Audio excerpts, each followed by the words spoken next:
কি এমন পাপ করেছিলাম যে তোর মতো ছেলেকে জন্ম দিলাম? আব্বু বিশ্বাস করো, আমি কিছুই করিনি, এটাও সাজানো। ওই মুখে আমাকে আব্বু বলে ডাকবি না, এক্ষুনি চলে যা আমার সামনে থেকে। আম্মু তুমি বিশ্বাস করো, আমি এগুলো কিছুই করিনি। চুপ! ওই মুখে আমাকে আম্মু বলবি না। কি এমন পাপ করেছিলাম যে তোর মতো ছেলে জন্ম দিলাম? বের হয়ে যা আমার সামনে থেকে, চলে যা। ওর মতো ছেলে আমার থাকলে বিষ খাইয়ে মেরে ফেলতাম। কিরে, যাচ্ছিস না কেন? চলে যা এখান থেকে, আর কোনোদিন আমার সামনে আসবি না। আচ্ছা ঠিক আছে, তবে একদিন সত্যটা জানতে পারবে। সে আমাকে হাজার ডাকলেও আমি আর আসবো না। আর মিথিলা, কাজটা তুই ঠিক করলি না, এর বিচার আল্লাহ করবে। এই বলে বাসা থেকে বের হয়ে এলাম। আপনারা হয়তো কিছু বুঝছেন না, আসুন আপনাদের খুলে বলি। আমি সাজ্জাদ কেয়ার, বাবা মায়ের একমাত্র সন্তান। অনার্স ফাইনাল ইয়ারে পড়ি। বাবার দেশে নামকরা একজন টপ বিজনেসম্যান, তার একমাত্র ছেলে আমি। এখন চলুন আপনাদের আমার পুরো কাহিনীটা বলি। আজকে বিকাল 5টায়, আজকে ছিল আমার আব্বুর বন্ধুর মেয়ে মিথিলার জন্মদিন। তাই আজকে পুরো বাড়ি খুব সুন্দর করে সাজানো হয়েছে। আপনাদের তো বলাই হলো না, আমার আব্বুর বন্ধু আমাদের বাড়িতে থাকে তার ফ্যামিলি নিয়ে। তো সন্ধ্যার সময় আমি আমার রুমে এলাম, ফ্রেশ হতে ওয়াশরুমে গেলাম। বের হয়ে দেখি মিথিলা তোয়ালে নিয়ে দাঁড়িয়ে আছে। ওকে তোয়ালে নিয়ে দাঁড়িয়ে থাকতে দেখে একটু অবাক হলাম, কারণ এর আগে ও কোনোদিন আমার রুমে আসেনি। হঠাৎ আজকে আমার রুমে আসায় ব্যাপারটা ভালো লাগছে না। তাই ওকে বললাম, কি ব্যাপার, তুই আমার রুমে কি করিস? মিথিলা আমার থেকে বয়সে 2 বছর বড়, তাই তুই করে বলি, আর মিথিলা আমাকে তুমি করে বলে। না মানে তোমাকে একটা কথা বলতে এলাম। আচ্ছা বল, এখন কি বলবি? জানি না কথাটা তুমি কিভাবে নেবে। আসলে তুমি কি আমায় বিয়ে করবে? পাগল হয়ে গেছিস নাকি? আমি তোকে নিজে বোনের মতো দেখি, তোকে কখনো বিয়ে করব না। লাস্টবার বলছি, তুমি কি আমাকে বিয়ে করবে? বললাম তো। দেখ আমি কি করি। এই বলে মিথিলা দরজা বন্ধ করে দিল। আমি খুব ভালো করে বুঝতে পারলাম ও কি করতে চায়। তাই আমি আমার বাটন ক্যামেরা চালু করে দিলাম। আমার শার্টের সাথে সবসময় এটা লাগানো থাকে। এদিকে মিথিলা দরজা বন্ধ করে দিয়ে চিৎকার করছে আর নিজের জামা ছিঁড়ছে। আমি শুধু দাঁড়িয়ে আছি, কার সব রেকর্ড হচ্ছে। মিথিলা চিৎকার শুনে বাসার সবাই দরজা কাছে এলো, দরজা ধাক্কাতে লাগলো। আমি দরজা খুলতে যাব, তার আগেই মিথিলা আমাকে ধাক্কা দিয়ে বিছানা ফেলে দেয় আর আমার উপর শুয়ে শয়তানে হাসি দিয়ে নেকা কান্না করতে থাকে। আমি ওকে সরানোর চেষ্টা করছি, তার আগেই সবাই দরজা ভেঙে ভিতরে ঢুকে পড়ে। তারপর তারা আমাকে ভুল বোঝে। বাকিটা তো উপরেই শুনলেন। এটা ছিল আমার ঘটনা। আমি চলে এলাম ওই বাড়ি থেকে। এখন কোথায় যাব কিছুই বুঝতে পারছি না। বাসা থেকে বের হওয়ার সময় শুধু মোবাইল ও ল্যাপটপ আর এটিএম কার্ডটা নিয়ে এসেছি। এই এটিএম কার্ডে যত টাকা আছে তা দিয়ে আবার সারা জীবন চলে যাবে। এটা আমার পার্সোনাল কার্ড। এই কার্ডের কথা আমি ছাড়া কেউ জানে না। এখন কোথায় যাব কিছুই বুঝতেছি না। আর আব্বু আম্মু আমাকে অবিশ্বাস করলো। আমি ফোনটা পকেট থেকে বের করে ভিডিওটা আব্বুর মোবাইলে পাঠিয়ে দিলাম। তারপর হাঁটা শুরু করলাম। কোথায় যাব কিছুই বুঝতে পারছি না। মোবাইলটা বের করে দেখি রাত 10টা 30 বাজে। তো আমি একটা এটিএম বুথে গেলাম, কার্ড থেকে 20,000 টাকা তুললাম আর ল্যাপটপ যত্নে রেখে দিলাম। আপনারা আবার ভাববেন না যে টাকা কার্ডে আছে এটা আবার আব্বুর টাকা। না, এটা আবার ফ্রিল্যান্স থেকে ইনকাম করা টাকা। আর ল্যাপটপ এর জন্যই নিয়ে এসেছি। রাত অনেক হলো, তাই একটা রেস্টুরেন্টে ঢুকে খাবার খেয়ে বের হয়ে বাস স্ট্যান্ডে চলে এসে চেয়ারে বসে পড়লাম। কোথায় যাব এটা ভাবতে লাগলাম। তখন মনে পড়লো ঢাকায় আমি একটা ফ্ল্যাট কিনেছি আর ফ্রিল্যান্সের টাকা দিয়ে। এই ব্যাপারটা কেউ জানে না। আর অনেক কিছু আছে যেটা সম্পর্কে আমি ছাড়া কেউ জানে না। তো আমি ঢাকার একটা বাসে টিকিট কাটলাম। তারপর বাসে গিয়ে সিটে বসে পড়লাম। জীবনে প্রথম আমি বাসে উঠলাম। সব আমার ভাগ্য, পাশের সিটটা এখনো খালি আছে। বাস সাথে 30 মিনিট বাকি আছে, তাই ভাবলাম কিছু খাবার কিনে আনি। তাই বাস থেকে নেমে কিছু খাবার ও পানি নিয়ে আসলাম। তারপর বাসে উঠে নিজের সিটে বসে পড়লাম। আমার পাশের সিটে একটা মেয়ে বসেছে, দেখতে মার্শাল্লাহ, যে কেউ ক্রাশ খাবে। তবে আমার আবার ওইদিকে আগ্রহ নেই। তারপর বাস আস্তে আস্তে চলতে শুরু করলো। আমি বাইরের দৃশ্য তাকিয়ে দেখতে লাগলাম। নিজের চিরচেনা শহরটাকে ছেড়ে রওনা দিলাম অজানা এক জায়গায়, যেখানে কেউ আমাকে চিনবে না। কাল থেকে নেমে পড়তে হবে নিজের জীবন যুদ্ধে, এসব ভাবতে লাগলাম। তখন আমার ফোনের কথা মনে পড়লো। আমি ফোনটা পকেট থেকে বের করলাম। তারপর ফোন থেকে সিম কার্ডটা খুলে ভেঙে বাইরে ফেলে দিলাম।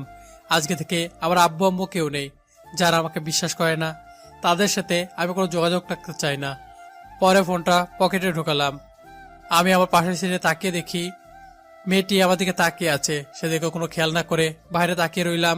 কিছুক্ষণ পর মেয়েটি আমাকে বলল, আপনার কি মন খারাপ? কেন বলুন তো? না, আপনাকে দেখে মনে হলো আপনার মন খারাপ।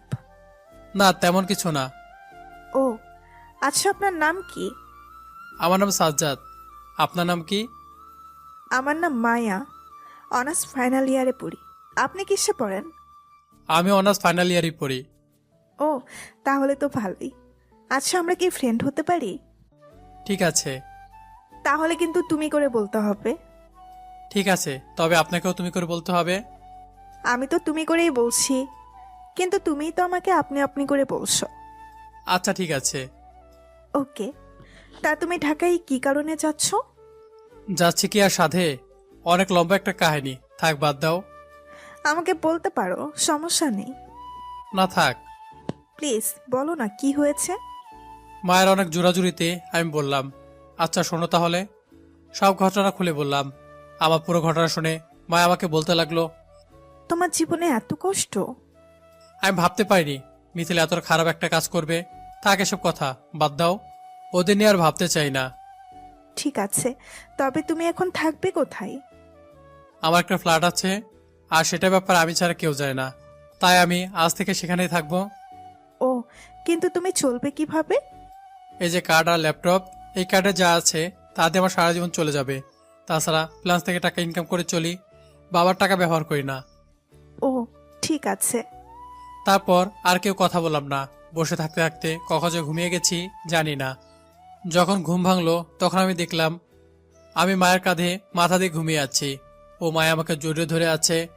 এটা দেখার পর সাথে সাথে লাফ দিয়ে উঠে পড়লাম এবং ঠিক করে বসে মায়াকে বললাম, সরি, ঘুমের ঘরে কখন তোমার কাঁধে মাথা চলে গেছে যাই না। না না, ঠিক আছে, সমস্যা নেই। তারপর বাস আমাদের গন্তব্যে এসে থামলো। আমি মায়ের কাছ থেকে বিদায় নিয়ে বাস থেকে নেমে গেলাম। মায়া আমার কাছে নাম্বার চেয়েছিল, কিন্তু আগে সিমটা ভেঙে ফেলেছি, তাই নাম্বার দিতে পারিনি, শুধু ফেসবুক আইডিটা দিয়ে এসেছি। তো বাস থেকে নেমে একটা রিক্সা করে আমি বাসা চলে এলাম। বাসায় এসে ফ্ল্যাটের চাবি দিয়ে ভিতরে গেলাম। চারিদিকে শুধু ময়লা পড়ে আছে। আসলে আমি এখানে খুব কম আসি, তাই পরিষ্কার করা হয় না। তাই আগে বাসাটা ভালো করে পরিষ্কার করিলাম। পরিষ্কার করা শেষে ফ্রেশ হয়ে বাইরে এসে রেস্টুরেন্ট থেকে নাস্তা করলাম। তারপর বাসা চলে এলাম। সারা রাত ভালোভাবে ঘুমাতে পারিনি, তাই বিছানার গায়ে লিয়ে দিতেই ঘুম চলে আসলো। ঘুম ভাঙলো বিকাল 5টায়। তাই আর শুয়ে না থেকে উঠে ফ্রেশ হয়ে বাইরে রেস্টুরেন্টে ঢুকে খাবার খেলাম। তারপর বিলটা দিয়ে রেস্টুরেন্ট থেকে বের হয়ে এলাম, শপিং মলে চলে গেলাম। কারণ বাড়ি থেকে চলে আসার সময় আমি কোনো জামা কাপড় আনিনি, তাই শপিং মলে গিয়ে আমার জামা কাপড় কিনলাম। জামা কাপড় কিনে একটা সিমের দোকানে গেলাম, একটা সিম কিনে বাসায় চলে এলাম। তারপর ডিনার করে ঘুমিয়ে গেলাম। বাসায় আসার সময় খাবার কিনে নিয়ে এসেছিলাম, সেটা খেয়ে ঘুমিয়ে গেলাম। সকালে ঘুম থেকে উঠে ফ্রেশ হয়ে নিলাম। তারপর বাইরে একটা রেস্টুরেন্টে নাস্তা করলাম। তারপর রেস্টুরেন্ট থেকে বের হয়ে এসে রাস্তা দিয়ে হাঁটতে লাগলাম এবং ভাবতে লাগলাম আমাকে এখন একটা ভালো ভার্সিটিতে ভর্তি হওয়া লাগবে। আমার বাসার কাছে একটা ভার্সিটি আছে। হাঁটতে হাঁটতে সেখানে চলে গেলাম। তারপর সোজা প্রিন্সিপাল রুমে গেলাম। তারপর স্যারের সাথে কথা বললাম। স্যারের সাথে কথা বলে আমি বাইরে চলে এলাম। তারপর বাসা উদ্দেশ্যে রওনা দিলাম। বাসা থেকে আসবো তখন একজন আমাকে ডাক দিল। আমি পিছনে তাকিয়ে যাকে দেখলাম, দেখার সাথে সাথে তাকে জড়িয়ে ধরলাম। আপনারা হয়তো ভাবছেন আমি যাকে জড়িয়ে ধরেছি এটা কে? আমি যাকে জড়িয়ে ধরেছি ও হলো মিজু, আমার বন্ধু। 1 বছর আগে ওর বাবা ট্রান্সফার হওয়ার কারণে ঢাকা চলে আসে। তারপর আর যোগাযোগ হয়নি। আর আজকে হঠাৎ দেখা, তখন মিজু আমাকে বলল, কিরে, তুই এখানে কি করিস? এই ভার্সিটিতে ভর্তি হব, তাই শুনতে এসেছিলাম কি কি লাগবে। কিন্তু তুই এখানে কি করিস? আরে আমি এখানেই পড়ি। তোর তো নিজের একটা ভার্সিটি আছে, তাহলে আবার এখানে ভর্তি হলি কেন? সেটা অনেক লম্বা এক কাহিনী, তোকে পরে এক সময় বলবো। না, তুই এখনই বল কি হয়েছে তোর সাথে। আচ্ছা চল একটা পার্কে গিয়ে বসি, তোকে সব খুলে বলবো। আচ্ছা চল। পার্কে যেতে যেতে মিজুর পরিচয়টা দেই। মিজু আমার বন্ধু, ওর বাবা একজন সরকারি চাকরিজীবী। মিজু আমার সাথে ফাইনাল ইয়ারে পড়ে। তারপর আমরা পার্কে চলে এলাম, একটা বেঞ্চে বসলাম। তখন মিজু বলল, নে এবার তোর ঘটনা বল। আচ্ছা শোন তাহলে। তারপর মিজুকে আমার সাথে ঘটে যাওয়া সবকিছু খুলে বললাম। মিথিলা এটা করবে আমি ভাবতেও পারিনি। আরে এসব বাদ দে, এখন একা চলা শিখে গেছি, কাউকে লাগবে না আমার। সেটা বুঝলাম, তুই এখন আছিস কোথায়? এই তো সামনেই থাকি, এটা আমার নিজের ফ্ল্যাট, দরকার হলে চলে আসবি। ওকে ঠিক আছে। ওকে তাহলে থাক, আমি চলে যাই। আরে তোর এত তাড়া কিসের? আর বলিস না, আমার আগের ভার্সিটিতে যেতে হবে টিসি নিয়ে আসতে। তা কখন যাবি? এই তো কালকে সকালে বের হব। ও, তো এখন চল আমাদের বাসায় যাই।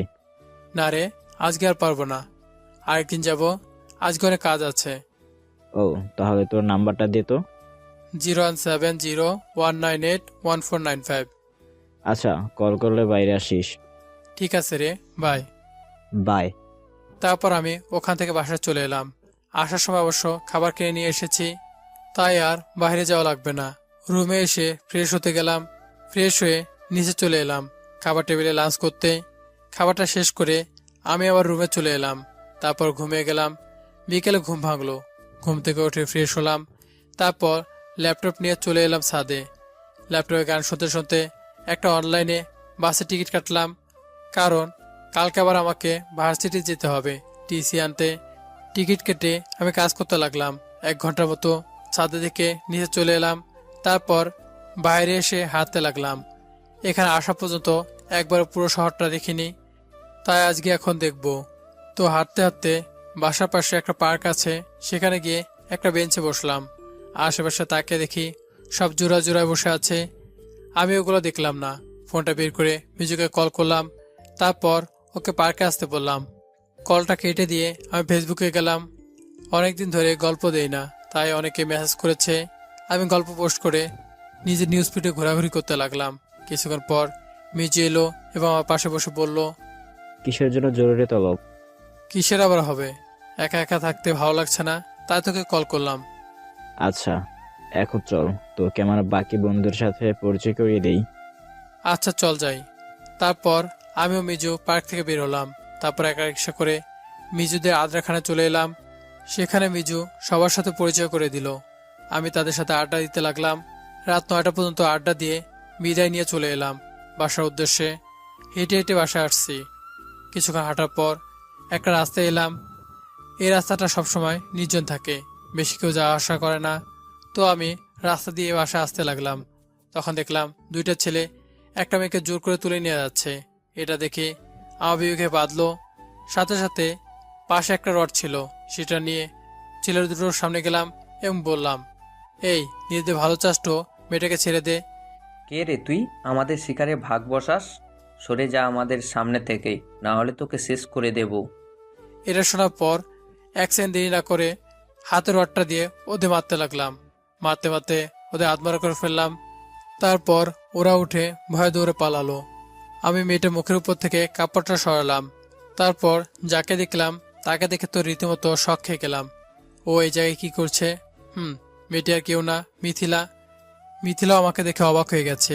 তখন আমি বললাম, মিথিলা আমার মুখে আপনি শুনে বেশ অবাক হলো আর বলল, আপনি কাকে বলছো তুমি? আর তুমি আমার সাথে বাড়িতে ফিরে চলো। সরি, আমি আর সেখানে যাব না।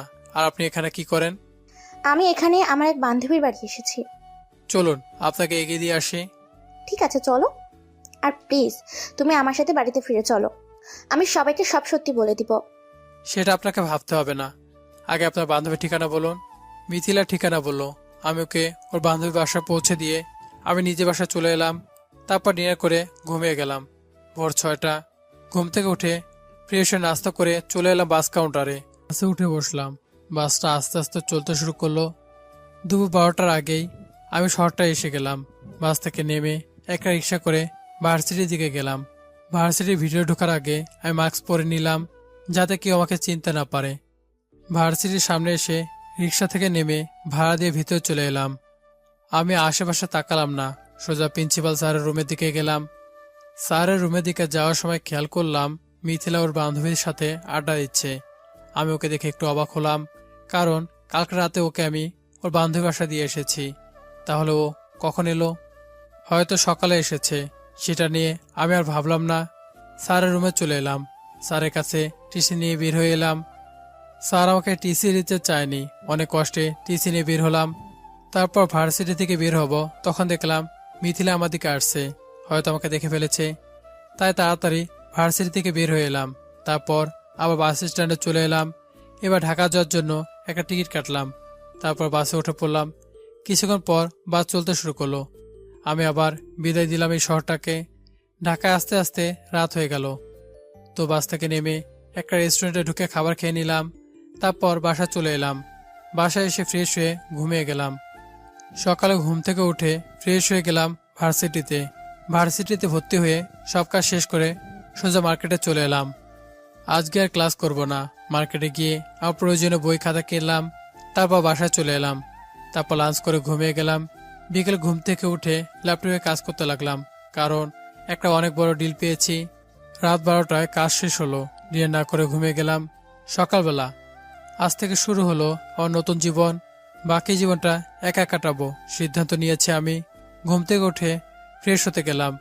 ফ্রেশ হয়ে এসে কাঁধে ব্যাগটা নিয়ে বের হলাম ভার্সিটির উদ্দেশ্যে। ভার্সিটি যাওয়ার পথে আমি একটা রেস্টুরেন্টে নাস্তা করে নিলাম। তারপর ভার্সিটি চলে এলাম। আমার বাসার পাশে ভার্সিটি, তা পায়ে হেঁটে এলাম। ভার্সিটির ভিতরে প্রবেশ করলাম।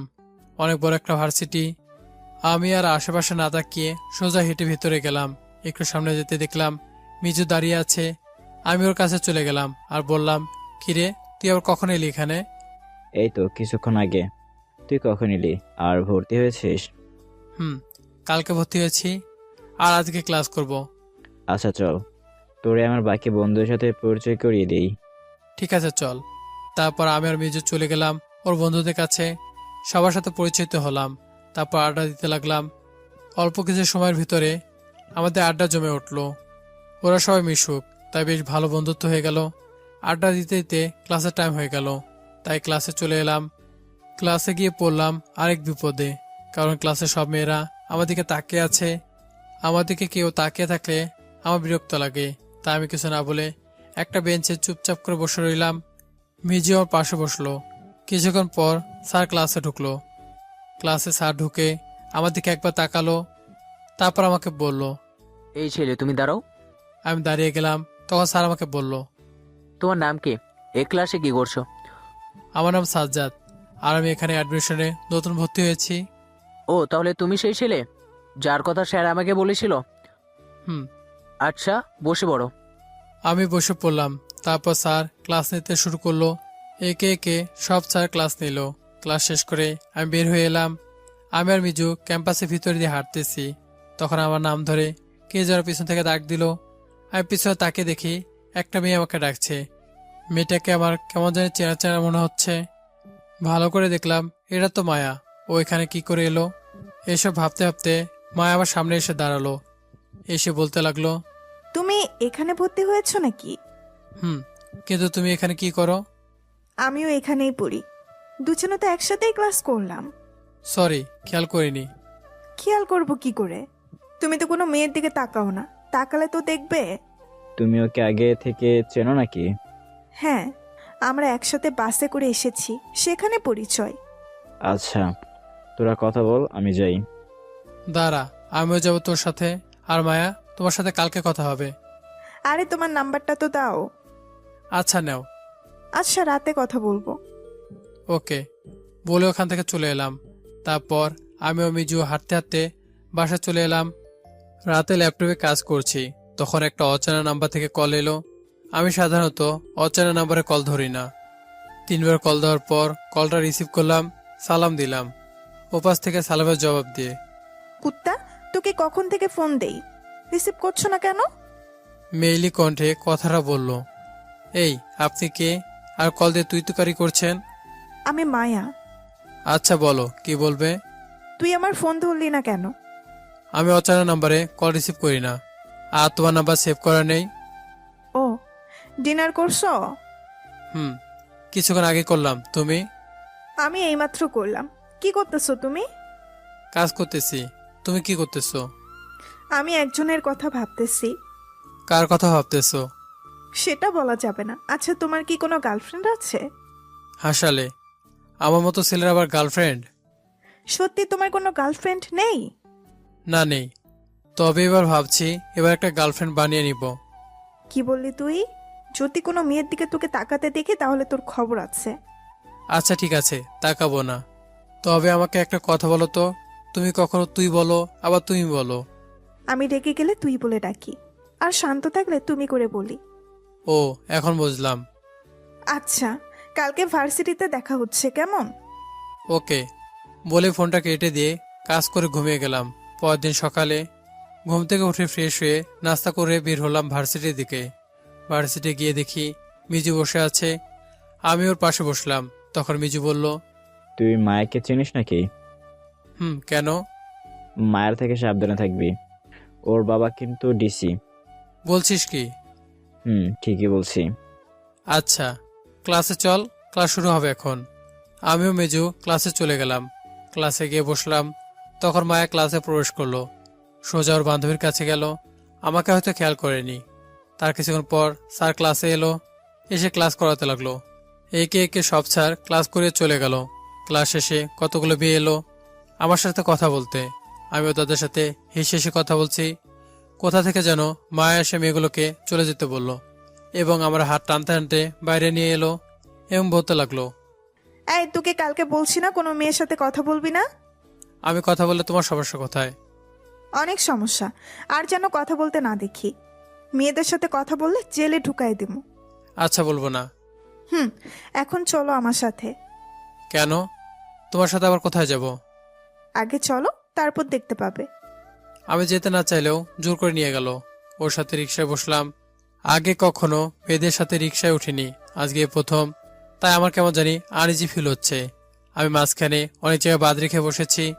সেটা দেখে মা আমাকে বলল, কি ব্যাপার, তুমি এত সরে বসেছো কেন? পড়ে যাবে তো। না, আমি ঠিক আছি। চুপ, আমার কাছে এসে বসো। না, আমি ঠিক আছি তো। আমার কাছে এসে বসলে তোমার অসুবিধা কোথায়? এই বলে আমার হাত ধরে টান দিল। আমি আর কিছু বললাম না। কিছুক্ষণ পর একটা শপিং মলের সামনে এসে দাঁড়ালো। আমি রিক্সা থেকে নেমে বললাম, এখানে কিসের জন্য এসেছো? কাজ আছে, ভেতরে চলো। আমি আর কিছু বললাম না। ওর সাথে ভিতরে চলে গেলাম। মায়া প্রথমে ছেলেদের দোকানে গেল। তারপর আমার মাপের কিছু জামা কিনলো। তখন আমি বললাম, তুমি আমার মাপের জামা কিনতেছো কেন? চুপচাপ দাঁড়িয়ে থাকো, কোনো কথা বলবে না। আমিও চুপচাপ দাঁড়িয়ে থাকলাম। মায়া ছেলেদের জিনিস কেনার পর মেয়েদের দোকানে গেল।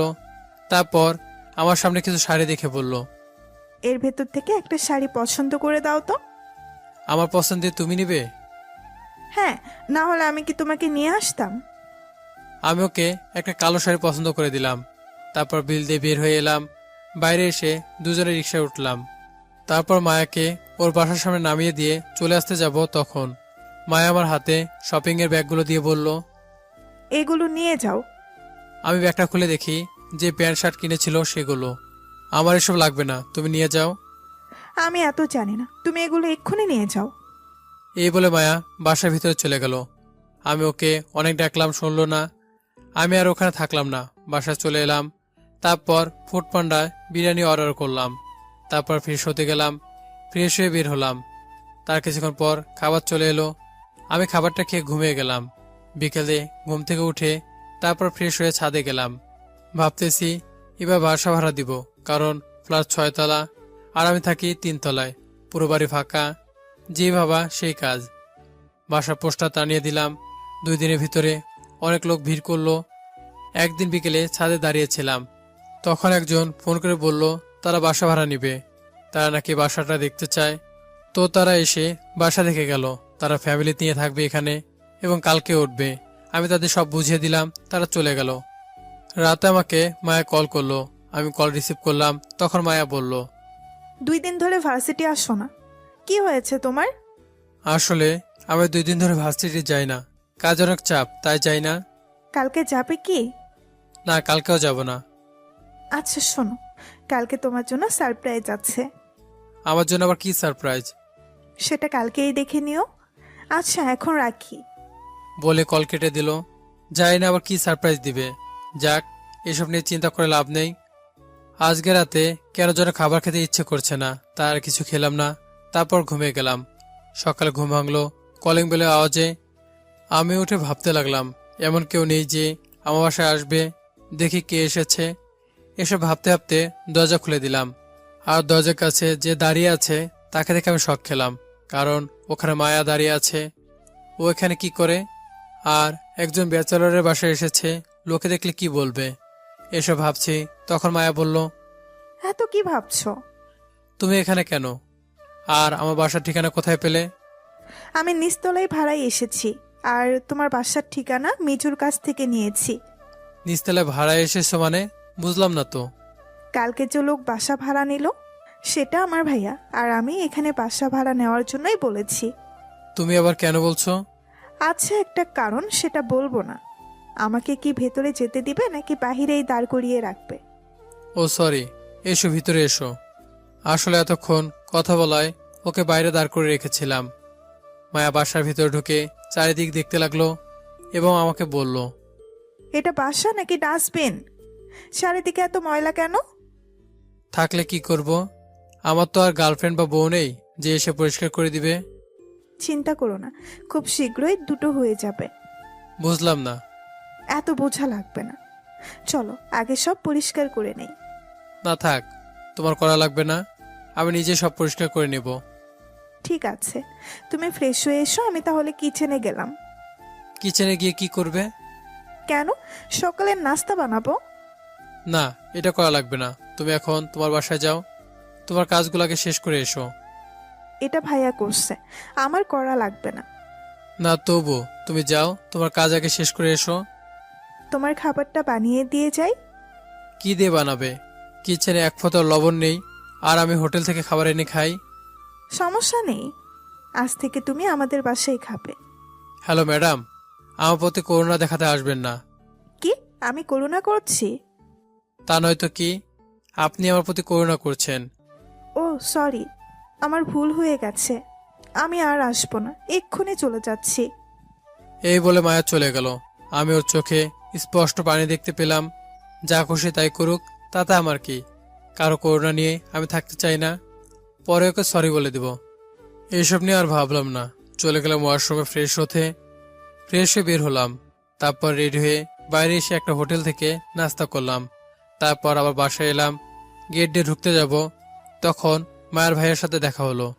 তখন মায়ের ভাই আমাকে বললেন, আরে কোথায় গিয়েছিলে? এই তো হোটেলে নাস্তা করতে। কেন বাসায় রান্না করে খেতে পারো না? আসলে আমি রান্না করতে পারি না।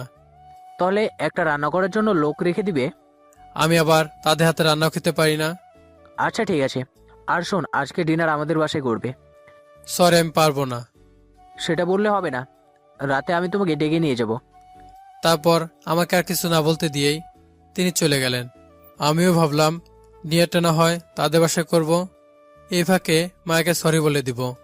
তারপর বাসার ভিতরে এলাম। এসে ল্যাপটপে কাজ করছিলাম, তখন কলিং বেল বেজে উঠল। আমি উঠে দরজা খুলে দিলাম। দেখি মায়া দাঁড়িয়ে আছে। আমি আর কিছু বললাম না, চুপচাপ নিজের রুমে চলে এলাম। আমার পিছনে মায়াও চলে এলো। আমি ল্যাপটপে কাজ করতে লাগলাম। তখন মায়া এসে আমার পাশে বসে বলল, সরি, সকালে তোমার কথা শুনে মাথা গরম হয়ে গেছিল, তাই চলে গেছিলাম। আরে ভুলটা আমারই, আমি সরি বলছি। সরি, সকালে মাথা ঠিক ছিল না, তাই কি থেকে কি বলে ফেলেছি নিজেও জানি না। সমস্যা নেই, আর আজ থেকে তুমি আমাদের বাসায় খাবার খাবে। এটা পারবো না। তোমার ফ্যামিলির সবাই কি ভাববে বলো তো? তারা কিছু বলবে না। তবুও আমি পারবো না। আচ্ছা, অন্তত আজকে ডিনারটা আমাদের বাসায় করো। ঠিক আছে, করব। তারপর মায়া আমার সাথে গল্প করতে লাগলো। কিছুক্ষণ গল্প করে ওর বাসায় চলে গেল। আমিও চলে এলাম ওয়াশরুমে, শাওয়ার নিয়ে বের হলাম। তারপর অনলাইনে খাবার অর্ডার করলাম। কিছুক্ষণের ভিতরে খাবার চলে এলো। খাবার খেয়ে ঘুমিয়ে গেলাম। বিকেলে ঘুম থেকে উঠে ফ্রেশ হয়ে বাইরে এলাম, আর ভাবছি একটা বাইক কিনবো। আমি যখন আব্বুর ওখানে ছিলাম তখন আমার কাছে 4টা বাইক এবং 7টা সাইকেল, 3টা গাড়ি ছিল। কিন্তু একটা নাটকের জন্য আমার কাছে আজ কিছুই নেই। যে ভাবা সেই কাজ, চলে গেলাম বাইক কিনতে।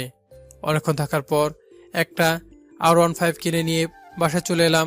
সব কাগজ বুঝে নিয়ে এলাম। পেমেন্ট ফুল ক্লিয়ার করে বাসায় এলাম। বাসায় গেট দিয়ে ঢুকবো, ঠিক তখনই দেখলাম মা গেটের কাছে দাঁড়িয়ে আছে। ওর চোখ দেখে বোঝা যাচ্ছে ও অনেক রেগে আছে। আমি ভিতরে ঢুকে বাইকটা পার্কিং করে বাইক থেকে নিচে নেমে পিছনে ঘুরতেই দেখি মায়া দাঁড়িয়ে আছে। সাথে সাথে আমার কলার চেপে ধরে বলল, কুত্তা, কোথায় গিয়েছিলি তুই? জানিস আমার কত চিন্তা হচ্ছিল, আমাকে বলে যেতে পারিসনি? মায়ের এরকম রাগ আজ আমি প্রথম দেখলাম। এর আগে কখনো এত রাখতে দেখিনি। তখন আমি মাকে বললাম, আসলে বাইক কিনতে গিয়েছিলাম। বাইক কিনতে যাবি, আমাকে বলে যেতে পারিসনি? দুজনে একসাথে গিয়ে কিনে আনতাম। তখন তো তোমাকে দেখতে পাইনি, তাই একাই চলে গেছি।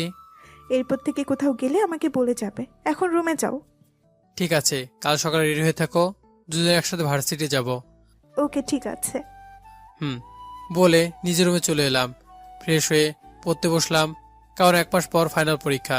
পড়তে পড়তে 9টা বেজে গেল। হঠাৎ কলিং বেল বেজে উঠলো। আমি গিয়ে দরজা খুলে দেখি মায়া দাঁড়িয়ে আছে। তখন আমার মনে পড়লো ওর বাসায় আজকে ডিনার করার কথা আছে। তাই আমি রুমে গিয়ে একটা শার্ট পরে মায়ের সাথে ওদের বাসায় গেলাম। গিয়ে দেখি খাবার টেবিলে সবাই বসে আছে।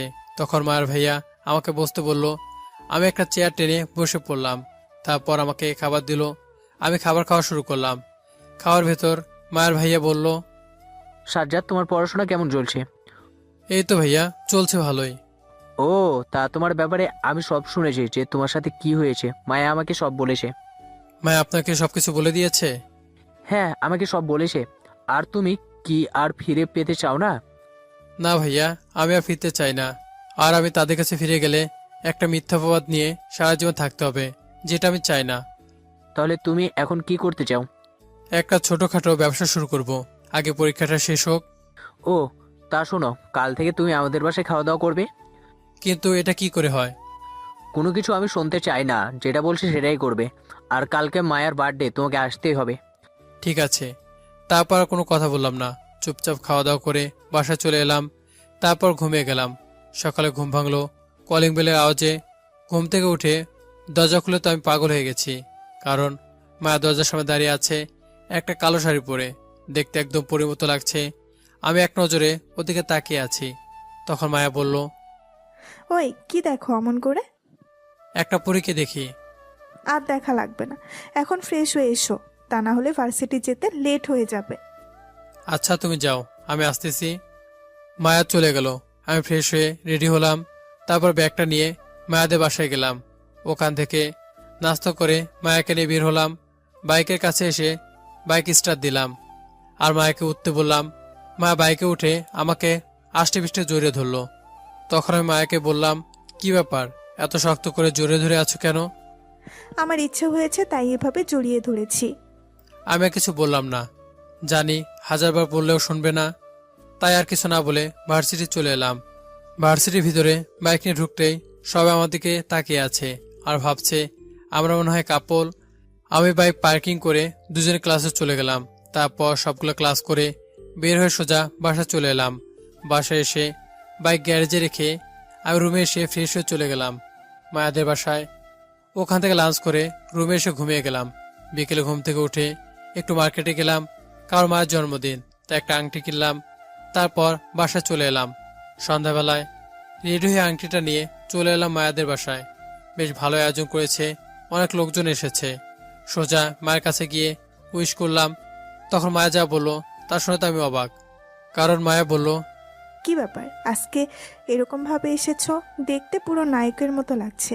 আমি তো ক্রাশ খাইছি। আমি তো কিছুই না, তুমি আজ যেভাবে সেজেছ তাতে এখানকার সব ছেলে ক্রাশ খেয়েছে। তাহলে তুমি ঠিক আছো কিভাবে?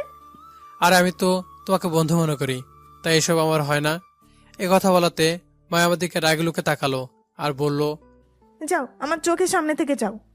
ঠিক আছে, তাহলে বাসায় চলে গেলাম। তোমাকে কি আমি বাসায় যেতে বলেছি? তুমি তো বললে যে তোমার থেকে চলে যেতে। ঠিক আছে, যেতে হবে না, তুমি এখানেই থাকো। ওকে। আমি এদিক ওদিক ঘোরাফেরা করছি। কিছুক্ষণ পর মায়া কেক কাটলো, কেটে সবাইকে খাইয়ে দিল।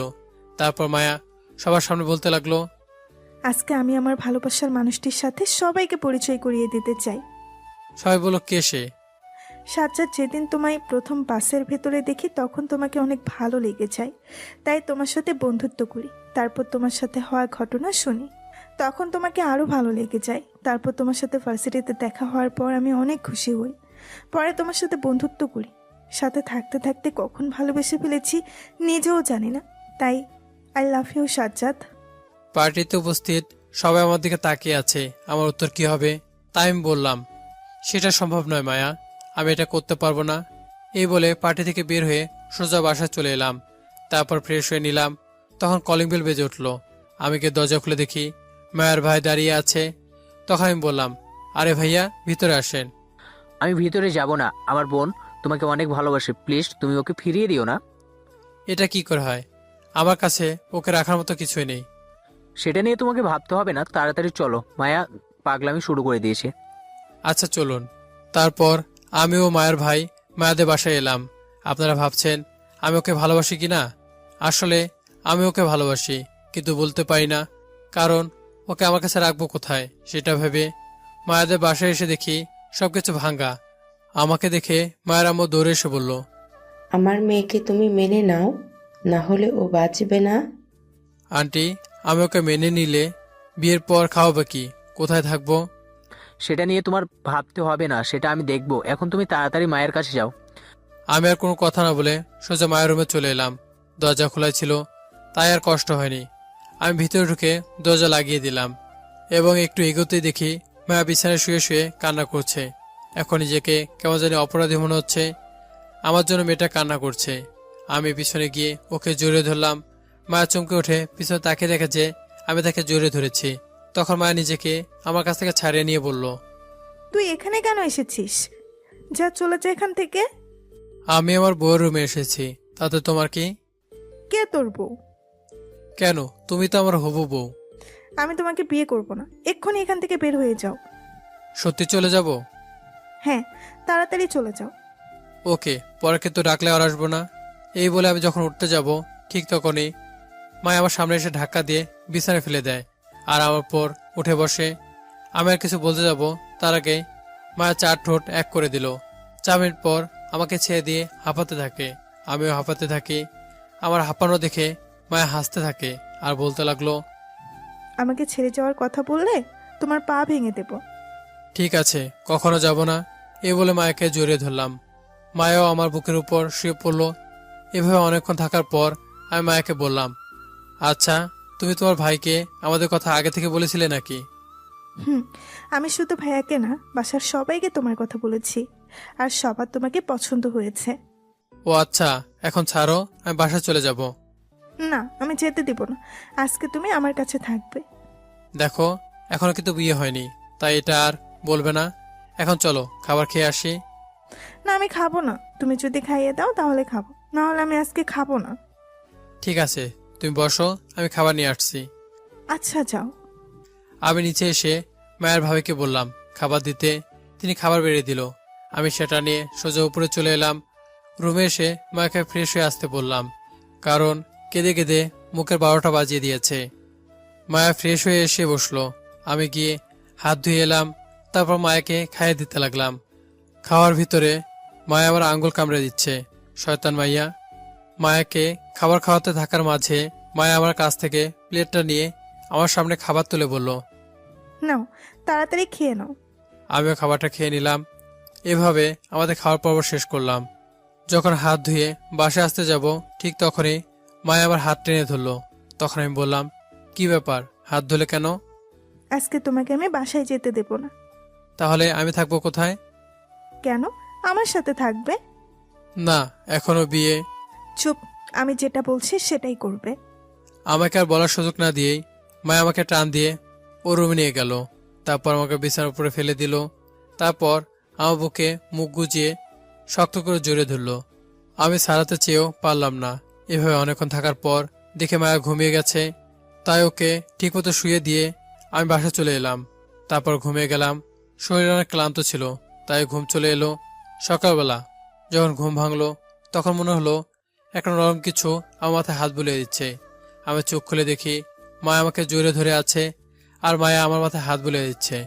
আমি মায়াকে দেখে অবাক হলাম, মায়া এখানে কিভাবে এলো? তখন আমার মনে পড়লো কালকে রাতের কথা, বোধহয় দরজা লাগাইনি, তাই মায়া এসেছে। তাই আমি মায়াকে বললাম, তুমি এখানে কিভাবে এলে? কেন? দরজা দিয়ে।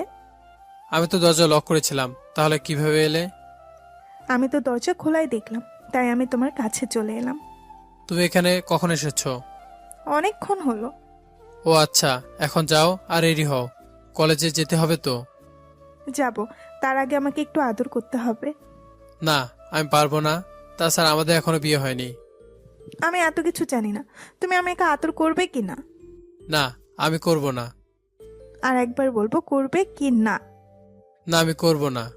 এটা বলার সাথে সাথে মা আমাকে ধাক্কা দিয়ে বিছারে ফেলে দিয়ে চারটা ট্র্যাক করে দিল। আমি অনেকবার ছাড়ানোর চেষ্টা করলাম, কিন্তু যতবার ছাড়ানোর চেষ্টা করছি ততবার আরো জোরে চেপে ধরেছে। তাই আমি আর জোর করলাম না, ওর সাথে রেসপন্স দিতে লাগলাম। আমার রেসপন্স পাওয়া দেখে মায়া পাগলের মতো হয়ে গেছে। 5 মিনিট পর মায়া আমাকে ছেড়ে দিয়ে লজ্জায় মাথা নিচু করে ফেললো, আর আমি জোরে জোরে শ্বাস নিতে থাকলাম। আমার হাঁপানো দেখে দাঁত বের করে হাসতে লাগলো। তখন আমি বলে উঠলাম, এভাবে কেউ কিস করে নাকি? আমি কি করব বলো? তোমাকে বললাম, তুমি শুনলে না। এখন বোঝো কেমন লাগে? আর কখনো এভাবে কিস করবে না? আচ্ছা, করব না। যাও এখন তাড়াতাড়ি ফ্রেশ হয়ে এসো। আচ্ছা বলে সোজা ওয়াশরুমে চলে এলাম। ফ্রেশ হয়ে বাইরে এসে দেখি মায়া তোয়ালে নিয়ে দাঁড়িয়ে আছে। আমি ওর সামনে যেতেই তোয়ালেটা বাড়িয়ে দিল। আমি তোয়ালে নিয়ে মুখ মুছে নিলাম, তারপর রেডি হলাম। রেডি হয়ে মায়াদের বাসায় গেলাম। সেখানে সবাই একসাথে নাস্তা করলাম। তারপর মায়াকে নিয়ে ভার্সিটিকে রওনা দিলাম। বাইকের কাছে এসে মায়াকে উঠতে বললাম। মায়া উঠে আমাকে জড়িয়ে ধরলো। আমার কাছে যেন এক অন্যরকম অনুভূতি, বলে বোঝাতে পারবো না। মায়া আমাকে জড়িয়ে ধরলো। আমি বাইক স্টার্ট দিয়ে সোজা চলে এলাম ভার্সিটিতে। ভার্সিটি গেট দিয়ে ঢুকতে যাব, সবাই আমার দিকে তাকিয়ে আছে। আমরা সেদিকে খেয়াল না করে বাইক পার্কিং করে সোজা ক্লাসে চলে গেলাম। ক্লাসে গিয়ে মায়া চলে গেল ওর বান্ধবীদের কাছে, আর আমি চলে এলাম মিজুর কাছে। মিজুর কাছে আসতেই মিজু বলল, মামা, নতুন রিলেশনে গেলে এখনো ট্রিট দিলে না? আরে দিব পরে, এখন না। কিভাবে? কি কিছু বলবি? সব ঘটনা খুলে বললাম। সেরকম হয়েছে রে? হুম। আচ্ছা, এখন চুপচাপ ক্লাস কর, না হলে ক্লাস থেকে বের করে দিবে। ঠিক আছে। তারপর আর কোনো কথা বললাম না, চুপচাপ ক্লাস করতে থাকলাম। ক্লাসের ভিতর স্যার বলে দিলেন আগামী মাস থেকে আমাদের ফাইনাল এক্সাম, তাই ভালো করে যার যার মতো প্রিপারেশন নিতে বলল। এভাবে সব স্যার এসে ক্লাস নিয়ে গেল। আমি সবগুলো ক্লাস করে বের হয়ে এলাম। তখন মায়া আর ওর কয়েকটা বান্ধবী এলো। তখন মায়া আমাকে বলল, ওরা সবাই আজকে ট্রিট চাইছে, তুমি কি বলো? ঠিক আছে চলো তাহলে। তারপর আমরা সবাই মিলে ক্যান্টিনে গেলাম। সবাই অনেকগুলো খাবার অর্ডার করলো। আমি আর মায়া কফি অর্ডার করলাম। ওরা খাচ্ছে, আমরা দেখছি। সবগুলো খাওয়ার পর বিল দিতে গিয়ে দেখি 3000 টাকা বানিয়ে ফেলেছে। আমি বিল দিয়ে মায়াকে নিয়ে বাসায় চলে এলাম। বাসায় এসে বাইকটা গ্যারেজে রেখে সোজা রুমে চলে গেলাম। ব্যাগটা টেবিলের উপর রেখে ফ্রেশ হতে গেলাম। ফ্রেশ হয়ে ওয়াশরুম থেকে বের হয়ে দেখি মায়া খাবার প্লেট নিয়ে বসে আছে। আমি ওর কাছে যেতেই বলল, নাও, খাবারগুলো খেয়ে নাও, না হলে ঠান্ডা হয়ে যাবে। তুমি আবার কষ্ট করে খাবার আনতে গেলে কেন? আমার বরটার জন্য তো খাবার আনবো, তাছাড়া কার জন্য আনবো? আচ্ছা তুমি খেয়েছো কি? না, আগে তুমি খাবে, তারপর আমি খাবো। সেটা বললে হবে না, দুজনে একসাথে খাবো। তুমি যদি আমাকে খাইয়ে দাও তাহলে আমি খাবো। আচ্ছা ঠিক আছে, হা করো তাহলে। এই বলে মায়ের মুখের সামনে খাবার তুললাম। তারপর মায়াকে খাইয়ে দিতে লাগলাম। মায়া আমাকে খাইয়ে দিতে লাগলো। এভাবে খাওয়া শেষ করে মায়া প্লেট নিয়ে চলে গেল, আর আমি ঘুমিয়ে পড়লাম। বিকেলে ঘুম ভাঙলো মায়া ডাকে। আমি ওঠার পর মায়া আমাকে বলল, যাও তাড়াতাড়ি ফ্রেশ হয়ে এসো। কেন? আজকে বাইরে ঘুরতে যাব, এখন যাও তাড়াতাড়ি ফ্রেশ হয়ে এসো। ঠিক আছে, তুমি রেডি হয়ে এসো। আচ্ছা আমি যাচ্ছি, তুমিও তাড়াতাড়ি রেডি হও। এই বলে মায়া ওর বাসায় চলে গেল। আমি বিছানা ছেড়ে সোজা ওয়াশরুমে চলে গেলাম। ফ্রেশ হয়ে বের হলাম। তারপর একটা কালো প্যান্ট, নীল শার্ট, কালো শু পরে রেডি হয়ে গেলাম। আয়নার সামনে দাঁড়ালাম। নিজেকে কেমন যেন লাগছিল। দেখলাম চুলগুলো কেমন যেন এলোমেলো হয়ে আছে, তাই সুন্দর করে স্পাইক করলাম। তারপর বাইরে এলাম। বাইরে এসে মায়ের জন্য অপেক্ষা করতে লাগলাম, কিন্তু মায়া আসার কোনো নাম নেই। অনেকক্ষণ হয়ে গেল, তাও এলো না। যাই না, মেয়েদের এত টাইম লাগে কেন? কিছুই বুঝি না, মেয়েদের এত টাইম লাগে কেন? একটু তাড়াতাড়ি করলেই তো পারে। প্রায় 20 মিনিট পর মায়া এলো। ওকে দেখে তো আমি পুরো ক্রাশ খেলাম। একটা কালো শাড়ি পরেছে, দেখতে একদম পরিমত লাগছে। মায়া এমনিতে অনেক সুন্দর, তার উপরে আবার কালো শাড়ি পরেছে, আটা ময়দা মেখেছে, আর সুন্দর লাগছে। আমি একধারে ওদিকে তাকিয়ে আছি। মায়া যখন খেয়াল করলো আমি ওদিকে তাকিয়ে আছি, তখন লজ্জা মাথা নিচু করে বলল, এই এভাবে কি দেখো? ওদিকে তাকিয়ে আছি, কোনো কথা বলছে না। কি দেখো এমন করে? আমাকে ধাক্কা দিয়ে বলল, কেন তোমাকে দেখি? আমাকে দেখার কি আছে? আজকে তোমাকে অনেক সুন্দর লাগতেছে। তোমাকেও অনেক সুন্দর লাগছে। এখন চলো, না হলে দেরি হয়ে যাবে। আচ্ছা বাইকে ওঠো। না, আজকে বাইকে যাব না, রিক্সা নিয়ে পুরো শহর ঘুরবো। ঠিক আছে, তাহলে তুমি দাঁড়াও, আমি কি রিক্সা নিয়ে আসতেছি। আচ্ছা যাও। আমি গিয়ে রিক্সা ডাক দিয়ে নিয়ে এলাম। তারপর দুজনে রিক্সায় উঠে বসলাম। তারপর রিক্সা চলতে শুরু করলো। রিক্সা চলছে তার আপন গতিতে। মায়া আমার হাত জড়িয়ে ধরে কাঁধে মাথা রাখলো। তখন আমি বললাম, আরে তুমি করছো কি? কাঁধ থেকে মাথা সরাও। না, আমি আমার বর, আমি যা খুশি করব তাতে তোমার কি? আমার কিছু না, রাস্তার লোকজন কি বলবে বলো তো? সেটা নিয়ে তোমাকে ভাবতে হবে না, তুমি চুপচাপ বসে থাকো, একটাও কথা বলবে না, বুঝছো? হুম। তারপর আমি আর কোনো কথা বললাম না। রিক্সাওয়ালা একটা পার্কের সামনে নিয়ে এসে দাঁড়ালো। আমরা রিক্সা থেকে নামলাম। তারপর আমি ভাড়াটা দিয়ে ভিতরে ঢুকলাম। ভিতরে গিয়ে দেখি সব জোড়া জোড়া বসে আছে। যেখানে চোখ যায় শুধু কাপল আর কাপল। আমি আর মায়া গিয়ে একটা বেঞ্চে বসলাম। বসে গল্প করতে লাগলাম। হঠাৎ করে মায়া আমার চুলগুলো এলোমেলো করে দিল। তখন আমি বললাম, কি হয়েছে? চুল এলোমেলো করছো কেন?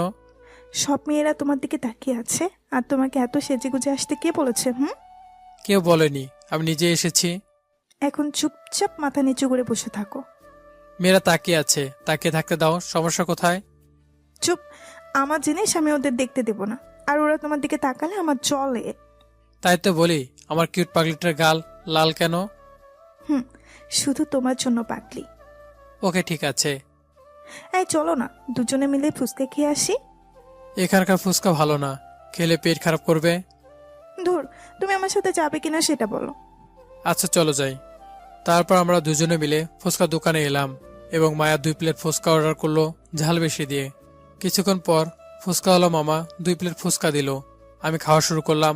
ফুচকাতে অনেক ঝাল দিয়েছে, তবে আমার ঝাল খাওয়ার অভ্যাস আছে, তাই আমার কোনো সমস্যা হচ্ছে না। আমি ফুচকা শেষ করে মায়ের দিকে তাকাতেই দেখি মায়ের পুরো মুখ লাল হয়ে গেছে। মনে হচ্ছে অনেক ঝাল ধরেছে। আমি বিষয়টা বুঝতে পেরে ফুচকার বিলটা দিয়ে মায়ের কাছে গেলাম এবং বললাম, ঝাল ধরেছে, পানি খাবে? তাড়াতাড়ি পানি দাও। আমি তাড়াতাড়ি করে ওকে পানি দিলাম। ও পানি খেয়ে নিল। তখন আমি বললাম, এখন ঝাল কমেছে? না, এক্ষুনি কমেনি, তুমি চলো আমার সাথে। এই বলে আমাকে টানতে টানতে একটা গাছের নিচে নিয়ে এলো। আমি তখন বললাম, এখানে নিয়ে এলে কেন? ঝাল কমাবো। বলেই আমার ঠোঁট ও ঠোঁটের সাথে চেপে ধরলো। আমি তো পুরো অবাক। 3 মিনিট পর আমাকে ছেড়ে দিয়ে বলল, হ্যাঁ, এখন চলো বাসায় যাই। কিন্তু তোমার ঝাল কি হলো? আরে মিষ্টির কাছে ঝাল এগুলো কিছুই না, বুঝছো? বুঝেছি, এখন বাসায় চলো। তারপর দুজনে গেটে কাছে এলাম। তখন হঠাৎ কোথা থেকে যেন একটা মেয়ে এসে আমাকে জড়িয়ে ধরলো। আমি তো অবাক হয়ে গেছি, কে আমাকে জড়িয়ে ধরলো। মায়ের দিকে তাকিয়ে দেখি রাগে ফুসতেছে। আমি তাড়াতাড়ি করে মেয়েটাকে ছাড়িয়ে নিলাম। তারপর মেয়েটাকে দেখে আমি অবাক হয়ে গেলাম, কারণ মেয়েটা আমার স্কুল লাইফের ক্লাসমেট ছিল। আমি কিছু বলবো তার আগে নীলা বলল, কি রে সাজ্জাদ, কেমন আছিস? আমি ভালো আছি, তুই কেমন আছিস? আমিও ভালো আছি। তুই এখন কোথায় থাকিস? এই তো পাশে। তুই এতদিন কোথায় ছিলি? আমি সিলেটে ছিলাম, এখন ঢাকায় চলে এসেছি। ও, তাহলে তো দেখাই হবে। আচ্ছা, এই মেয়েটা কে? আয় তোদের পরিচয় করে দিই। ও হলো মায়া, আমার হবু বউ। আর মায়া, ও হলো নীলা, আমার ক্লাসমেট। হ্যালো আপু। হ্যালো, তা বিয়ে করছো কবে? আর তোমাদের দারুণ মানিয়েছে। এই তো কয়েকদিন পর করব। আর তোকে কিন্তু আসতে হবে। ওকে, আচ্ছা, তোর নাম্বারটা দে। আচ্ছা নে, 07019814995। আচ্ছা, বাই। নীলা চলে গেল। আমিও মায়ের বাসায় চলে এলাম। বাসার ভিতরে যাব, ঠিক তখন মায়া আমার কলার ধরে বলল, এই তোকে মেয়েদের সাথে কথা বলতে না করছি, তবুও জোরে ধরছিলি কেন? আমি তো জড়িয়ে ধরি নাই, নীলা নিজেই তো আমাকে জড়িয়ে ধরেছে। তাই বলে কি তোর আবার ওর সাথে কথা বলা লাগবে? আচ্ছা, আর কথা বলবো না, এখন ছাড়ো।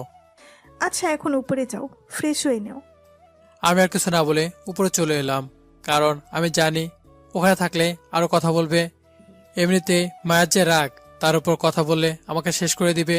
রুমে এসে সোজা ওয়াশরুমে গিয়ে ফ্রেশ হয়ে বাইরে এসে পড়তে বসলাম। কিছুক্ষণ পর মায়া আমার কাছে এলো। তখন আমি বললাম, কি ব্যাপার, তুমি আবার কিসের জন্য এলে? কেন, আমার বরের ঘরে আমি কি আসতে পারবো না? সেটা আসতে পারো, তবে কয়েকদিন পর যে পরীক্ষা, সেটার জন্য পড়া লাগবে, তাই না? জানি, আমি তোমার সাথে পড়বো দেখে এসেছি। আমার সাথে পড়বে? তোমার সাথেই পড়বো। আচ্ছা পড়ো তাহলে। সেটা আর বলতে। আমার কোলে বসে পড়লো। তুমি আমার কোলে বসলে কেন? চেয়ারে বসো, যাও। আমার এখানেই ভালো লাগছে, তাই এখানেই থাকবো। আচ্ছা থাকো, তবে কোনো দুষ্টুমি করবে না বলে দিলাম। আচ্ছা ঠিক আছে, এখন পড়া শুরু করো। আচ্ছা। তারপর পড়া শুরু করলাম। মায়া আমার কোলে বসে আমার গলা জড়িয়ে ধরে পড়ছে। আমার অবশ্য ভালোই লাগতেছে। এভাবে পড়তে পড়তে 9:30 বেজে গেল। মায়া আমার কোলে ঘুমিয়ে পড়েছে। আহা, মায়াকে দেখতে একদম বাচ্চাদের মতো কিউট লাগতেছে। আমি মায়াকে ডাক দিলাম। মায়া ঘুম থেকে উঠলো। তারপর আমাকে ফ্রেশ হতে পাঠালো। ফ্রেশ হয়ে বের হলাম। তারপর মায়া ফ্রেশ হতে গেল। তারপর মায়া বের হলো। তারপর আমরা দুজন মিলে মায়াদের বাসায় গেলাম। ওখানে ডিনারটা করে আমি বাসায় চলে এলাম। তারপর ঘুমিয়ে গেলাম। সকালে ঘুম ভাঙলো কলিং বেলের আওয়াজে। এতবার কে কলিং বেল বাজাচ্ছে, এখনই ভেঙে যাবে মনে হচ্ছে। আমি জানি এই কাজটা মায়া ছাড়া আর কেউ করতে পারে না। তার দরজা খুলে দেখি মায়া দাঁড়িয়ে আছে, হাতে খাবার প্লেট নিয়ে। আমাকে সরিয়ে ভিতর ঢুকে গেল। খাবার প্লেটটা টেবিলে রেখে আমাকে বলল, যাও তাড়াতাড়ি ফ্রেশ হয়ে এসো, ভার্সিটি যেতে হবে। আচ্ছা ঠিক আছে যাচ্ছি, কিন্তু তুমি খাবার নিয়ে এলে কেন? আমার ইচ্ছে হয়েছে তাই নিয়ে এসেছি, তাতে তোমার কোনো সমস্যা? না, আমার আবার কি সমস্যা থাকবে? তাহলে এত কথা বলছো কেন? যাও এখন ফ্রেশ হয়ে এসো। আচ্ছা যাচ্ছি। তারপর তাড়াতাড়ি রুমে এসে ফ্রেশ হয়ে নিলাম। তারপর মায়ের কাছে গেলাম। দেখি ও খাবার নিয়ে বসে আছে। আমি গিয়ে ওর পাশে বসলাম। তারপর খাবার খেতে লাগলাম। খাবার খাওয়ার মাঝে আমি মায়াকে বললাম, তুমি খাবার খেয়েছো কি? কেউ একজন নিজ হাতে খাইয়ে দিলে খাবো। আমি বুঝে গেছি ও এখনো খায় নাই, তাই আমি ওকে খাইয়ে দিতে লাগলাম। আমিও খেতে লাগলাম। খাওয়ার পর্বটা শেষ করে আমি রেডি হলাম ভার্সিটি যাওয়ার জন্য। রেডি হয়ে আমি আর মায়া নিচে নেমে এলাম। তারপর বাইকে করে রওনা দিলাম ভার্সিটির উদ্দেশ্যে। আজকে মায়া আমাকে জড়িয়ে ধরে আছে। আগের মতো স্টাইলে ভার্সিটির ভিতরে গেলাম। বাইক পার্কিং করে ক্যাম্পাসের দিকে যাচ্ছি। তখন একটা মেয়েকে দেখে আমি থমকে গেলাম, কারণ মেয়েটা আর কেউ না, নীলা। মায়ার বান্ধবীদের সাথে আড্ডা দিতেছে। আমি ও মায়া ওদের কাছে যেতেই নীলা বলল, আরে তোমরা এখানে কি করো? আমরা তো এখানেই পড়ি, আর তুমি এখানে অ্যাডমিশন নিয়েছো নাকি? তখন মায়ের এক বান্ধবী বলে উঠল, আরে মায়া, ও আমার কাজিন। আর তোরা ওকে চিনিস নাকি? চিনি, ও আমার ক্লাসমেট ছিল। তাহলে ভালোই, আর পরিচয় করিয়ে দেয়া লাগবে না। ঠিক বলেছিস, এখন ক্লাসে চল। তারপর আমরা সবাই মিলে ক্লাসে চলে এলাম। ক্লাসে গিয়ে আমি প্রতিদিনের মতো মিজুর সাথে বসলাম। তখন মিজু আমাকে বলল, দোস্ত, আজকে আমি ক্রাশ খাইছি। কি বলিস, কার ওপর খাইছিস? আরে নতুন একটা মেয়ে আসছে, ওর উপর। তুই কি সিরিয়াস? আরে হ্যাঁ, ওই মেয়েটাকে কি চিনিস? তোর সাথে কথা বলতে দেখলাম। ওর নাম নীলা, আমার ক্লাসমেট ছিল, সেখান থেকে ওকে চিনি। তাহলে একটু আমাদের সেটিং করিয়ে দে না। করিয়ে দেব, তবে ট্রিট দিতে হবে। যা চাস সব দিমো, তুই শুধু একটু সেটিং করিয়ে দে। আচ্ছা, আমি ওকে বলে দেখব। আচ্ছা। তারপর আর কোনো কথা হলো না, চুপচাপ ক্লাস করতে লাগলাম। ক্লাস শেষে মিজুকে নীলার সাথে পরিচয় করে দিলাম। তারপর কিছুক্ষণ গল্প করে আমি ও মায়া বাসা থেকে রওনা দিলাম। বাসা যাওয়ার পথে মায়া আমাকে বলল, একটা ফুচকার দোকানে চলো, আমি ফুচকা খাবো। এখন ফুচকা খাবে? এখন খাবো। ওই দেখো একটা ফুচকার দোকান দেখা যাচ্ছে, ওখানে তাড়াতাড়ি বাইক দাঁড় করাও। আমি একটা ফুচকা দোকানে বাইক দাঁড় করালাম। তারপর মায়াকে নিয়ে ফুচকা দোকানে গেলাম। তারপর মায়া আমাকে যা বললো তার শুনে আমার কাজ শেষ, কারণ মায়া আমাকে বলল, তোমাকে একটা কথা বলার আছে। আচ্ছা বলো, কি বলবে? তোমার বান্ধবী নীলা আছে না? হ্যাঁ। ও বলেছে ও নাকি মিজুকে প্রথম দেখাই ভালোবেসে ফেলেছে। কি বললে, আবার বলো তো। নীলা তোমার বন্ধু মিজুকে ভালোবেসে ফেলেছে। এখন নীলা তোমাকে মিজুর সাথে সেটিং করিয়ে দিতে বলেছে। তুমি সত্যি বলছো? মিউজিও তো নীলাকে দেখে ভালোবেসে ফেলেছে। যাক, তাহলে ভালোই হয়েছে, কালকেই ওদের দুজনকে এক করে দিব। ওকে। হুম। তারপর মায়াকে ফুচকা খাইয়ে নিয়ে বাসা চলে এলাম। তারপর আর রুমে এসে ফ্রেশ হয়ে এসে লাঞ্চ করে ঘুমিয়ে গেলাম। বিকেলে ঘুম থেকে উঠে ফ্রেশ হয়ে একটু ছাদে গেলাম। ছাদে গিয়ে 4-5টা উপভোগ করতে লাগলাম। তখন আমি কারো পায়ের শব্দ পেলাম। পিছনে তাকে দেখি মায়া আসছে, ওর হাতে একটা কফির মগ নিয়ে। মায়া আমার কাছে এসে কফির মগটা আমার দিকে বাড়িয়ে দিয়ে বলল, নাও কফি খাও। একটা কেন, তুমি খাবে না? আমি পরে খাবো, সেটা নিয়ে তোমাকে ভাবতে হবে না। আমি কফির মগটা নিয়ে কফি খেতে লাগলাম। আমার কফি অর্ধেক কাপ শেষ হতে মায়া কফির মগটা নিয়ে বলল, বাকিটা আমি খাবো। আমি আর কিছু বললাম না। আরও কিছুক্ষণ ছাদে থেকে রুমে চলে এলাম। তারপর ফ্রেশ হয়ে পড়তে বসলাম। পড়তে পড়তে রাত 10টা বেজে গেল। মা এসে ডিনার করার জন্য ডেকে গেল। আমি গিয়ে ডিনার করে এসে ঘুমিয়ে গেলাম। এভাবে চলছিল আমার দিন। দেখতে দেখতে পরীক্ষা চলে এলো।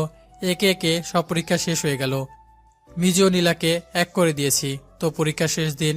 পরীক্ষা দিয়ে সবাই মাঠের ভিতরে বসে আছি, কারণ আজকে শেষ দিন। আজকের পর হয়তো কারোর সাথে দেখা না হতেও পারে। তারপর সবার সাথে কথা বলে বাসায় চলে এলাম। দেখতে দেখতে রেজাল্টের দিন চলে এলো। আমিও মায়া ভার্সিটি গেলাম রেজাল্ট দেখতে। আমি নিজের রেজাল্ট দেখে অবাক, কারণ আমি জিপিএ 5 পেয়েছি আর মায়া জিপিএ 4.98 পেয়েছে। আমার রেজাল্ট দেখে খুশিতে মায়াকে জড়িয়ে ধরলাম। মায়া আমাকে জড়িয়ে ধরলো। তারপর আমি মিষ্টি কিনে নিয়ে বাসায় এসে সবাইকে মিষ্টি মুখ করালাম। তারপর সবাই একটা লাঞ্চ করলাম। পরে আমি বাসায় এসে ঘুমিয়ে পড়লাম। বিকেল ঘুম থেকে উঠে ল্যাপটপটা নিয়ে ছাদে গেলাম। নিজের একটা ব্যাংক অ্যাকাউন্ট চেক করলাম। 278 কোটি টাকা আছে, যে টাকা আমি ফ্রিল্যান্সিং থেকে ইনকাম করেছি। আর এর ভিতরে কিছু টাকা আমার হাত খরচ থেকে বেঁচে গেলে আমি আমার অ্যাকাউন্টে জমা করতাম। এখন ভাবছি এই টাকা দিয়ে একটা বিজনেস শুরু করব। তখন ছাদে মায়া ও মায়ার ভাই এলো। তখন আমি বললাম, আরে ভাইয়া কেমন আছেন? এই তো ভালো, তুমি কেমন আছো? আমিও ভালো আছি। এখানে বসে থেকে কি ভাবছো? ভাইয়া একটা বিজনেস শুরু করব, তার প্ল্যান করছি। আচ্ছা শোন, আমার এক কাজিন বিজনেস শুরু করবে, তার একটা পার্টনার লাগবে। তুমি চাইলে তার সাথে বিজনেস শুরু করতে পারো। তাহলে তো ভালোই, আমার একটা পার্টনার লাগতো আর কি। তুমি যদি বলো তাকে এখানে আসতে বলি। ঠিক আছে বলুন। মায়ের ভাই গিয়ে লোকটাকে ফোন করে আসতে বলে। ছাদ থেকে নেমে চলে গেল। তখন মায়া আমার কাছে এসে বলল, আচ্ছা আমরা বিয়ে করছি কবে? এখন অনেক দেরি আছে, আগে বিজনেসে সাকসেস হই তারপর। না, আমি এত দেরি করতে পারবো না। মায়া তুমি বোঝার চেষ্টা করো, এখন তোমাকে আমি কিভাবে বিয়ে করব। কিন্তু আমার যে ভয় হয়, তুমি যদি আমাকে ছেড়ে অন্য কাউকে বিয়ে করো তখন? এই বলে আমাকে মায়া জড়িয়ে ধরে কান্না করতে লাগলো। আমিও চোখের পানি মুছে দিয়ে বললাম, ধুর পাগলি, আমি তোমাকে ছাড়া আর কাউকে বিয়ে করব না। সত্যি বলছো তো? কেন, আমার কথা বিশ্বাস হয় না? তোমার উপর আমার সব সময় বিশ্বাস আছে। ঠিক আছে, তাহলে এখন একটু হাসো। মায়া একটা হাসি দিল। তারপর আমরা গল্প করতে লাগলাম। কিছুক্ষণ পর মায়ের ভাই তার কাজিনকে নিয়ে ছাদে এলো। তার কাজিন আমাকে দেখে জড়িয়ে ধরলো। আমি ওকে জড়িয়ে ধরলাম। আপনারা ভাবছেন এটা আবার কে? মায়ের কাজিন আর কেউ না, আমার বন্ধু পিয়াস। দুজনে একসাথে লন্ডনে পড়াশোনা করেছি। আজ অনেকদিন পর পিয়াসকে দেখলাম।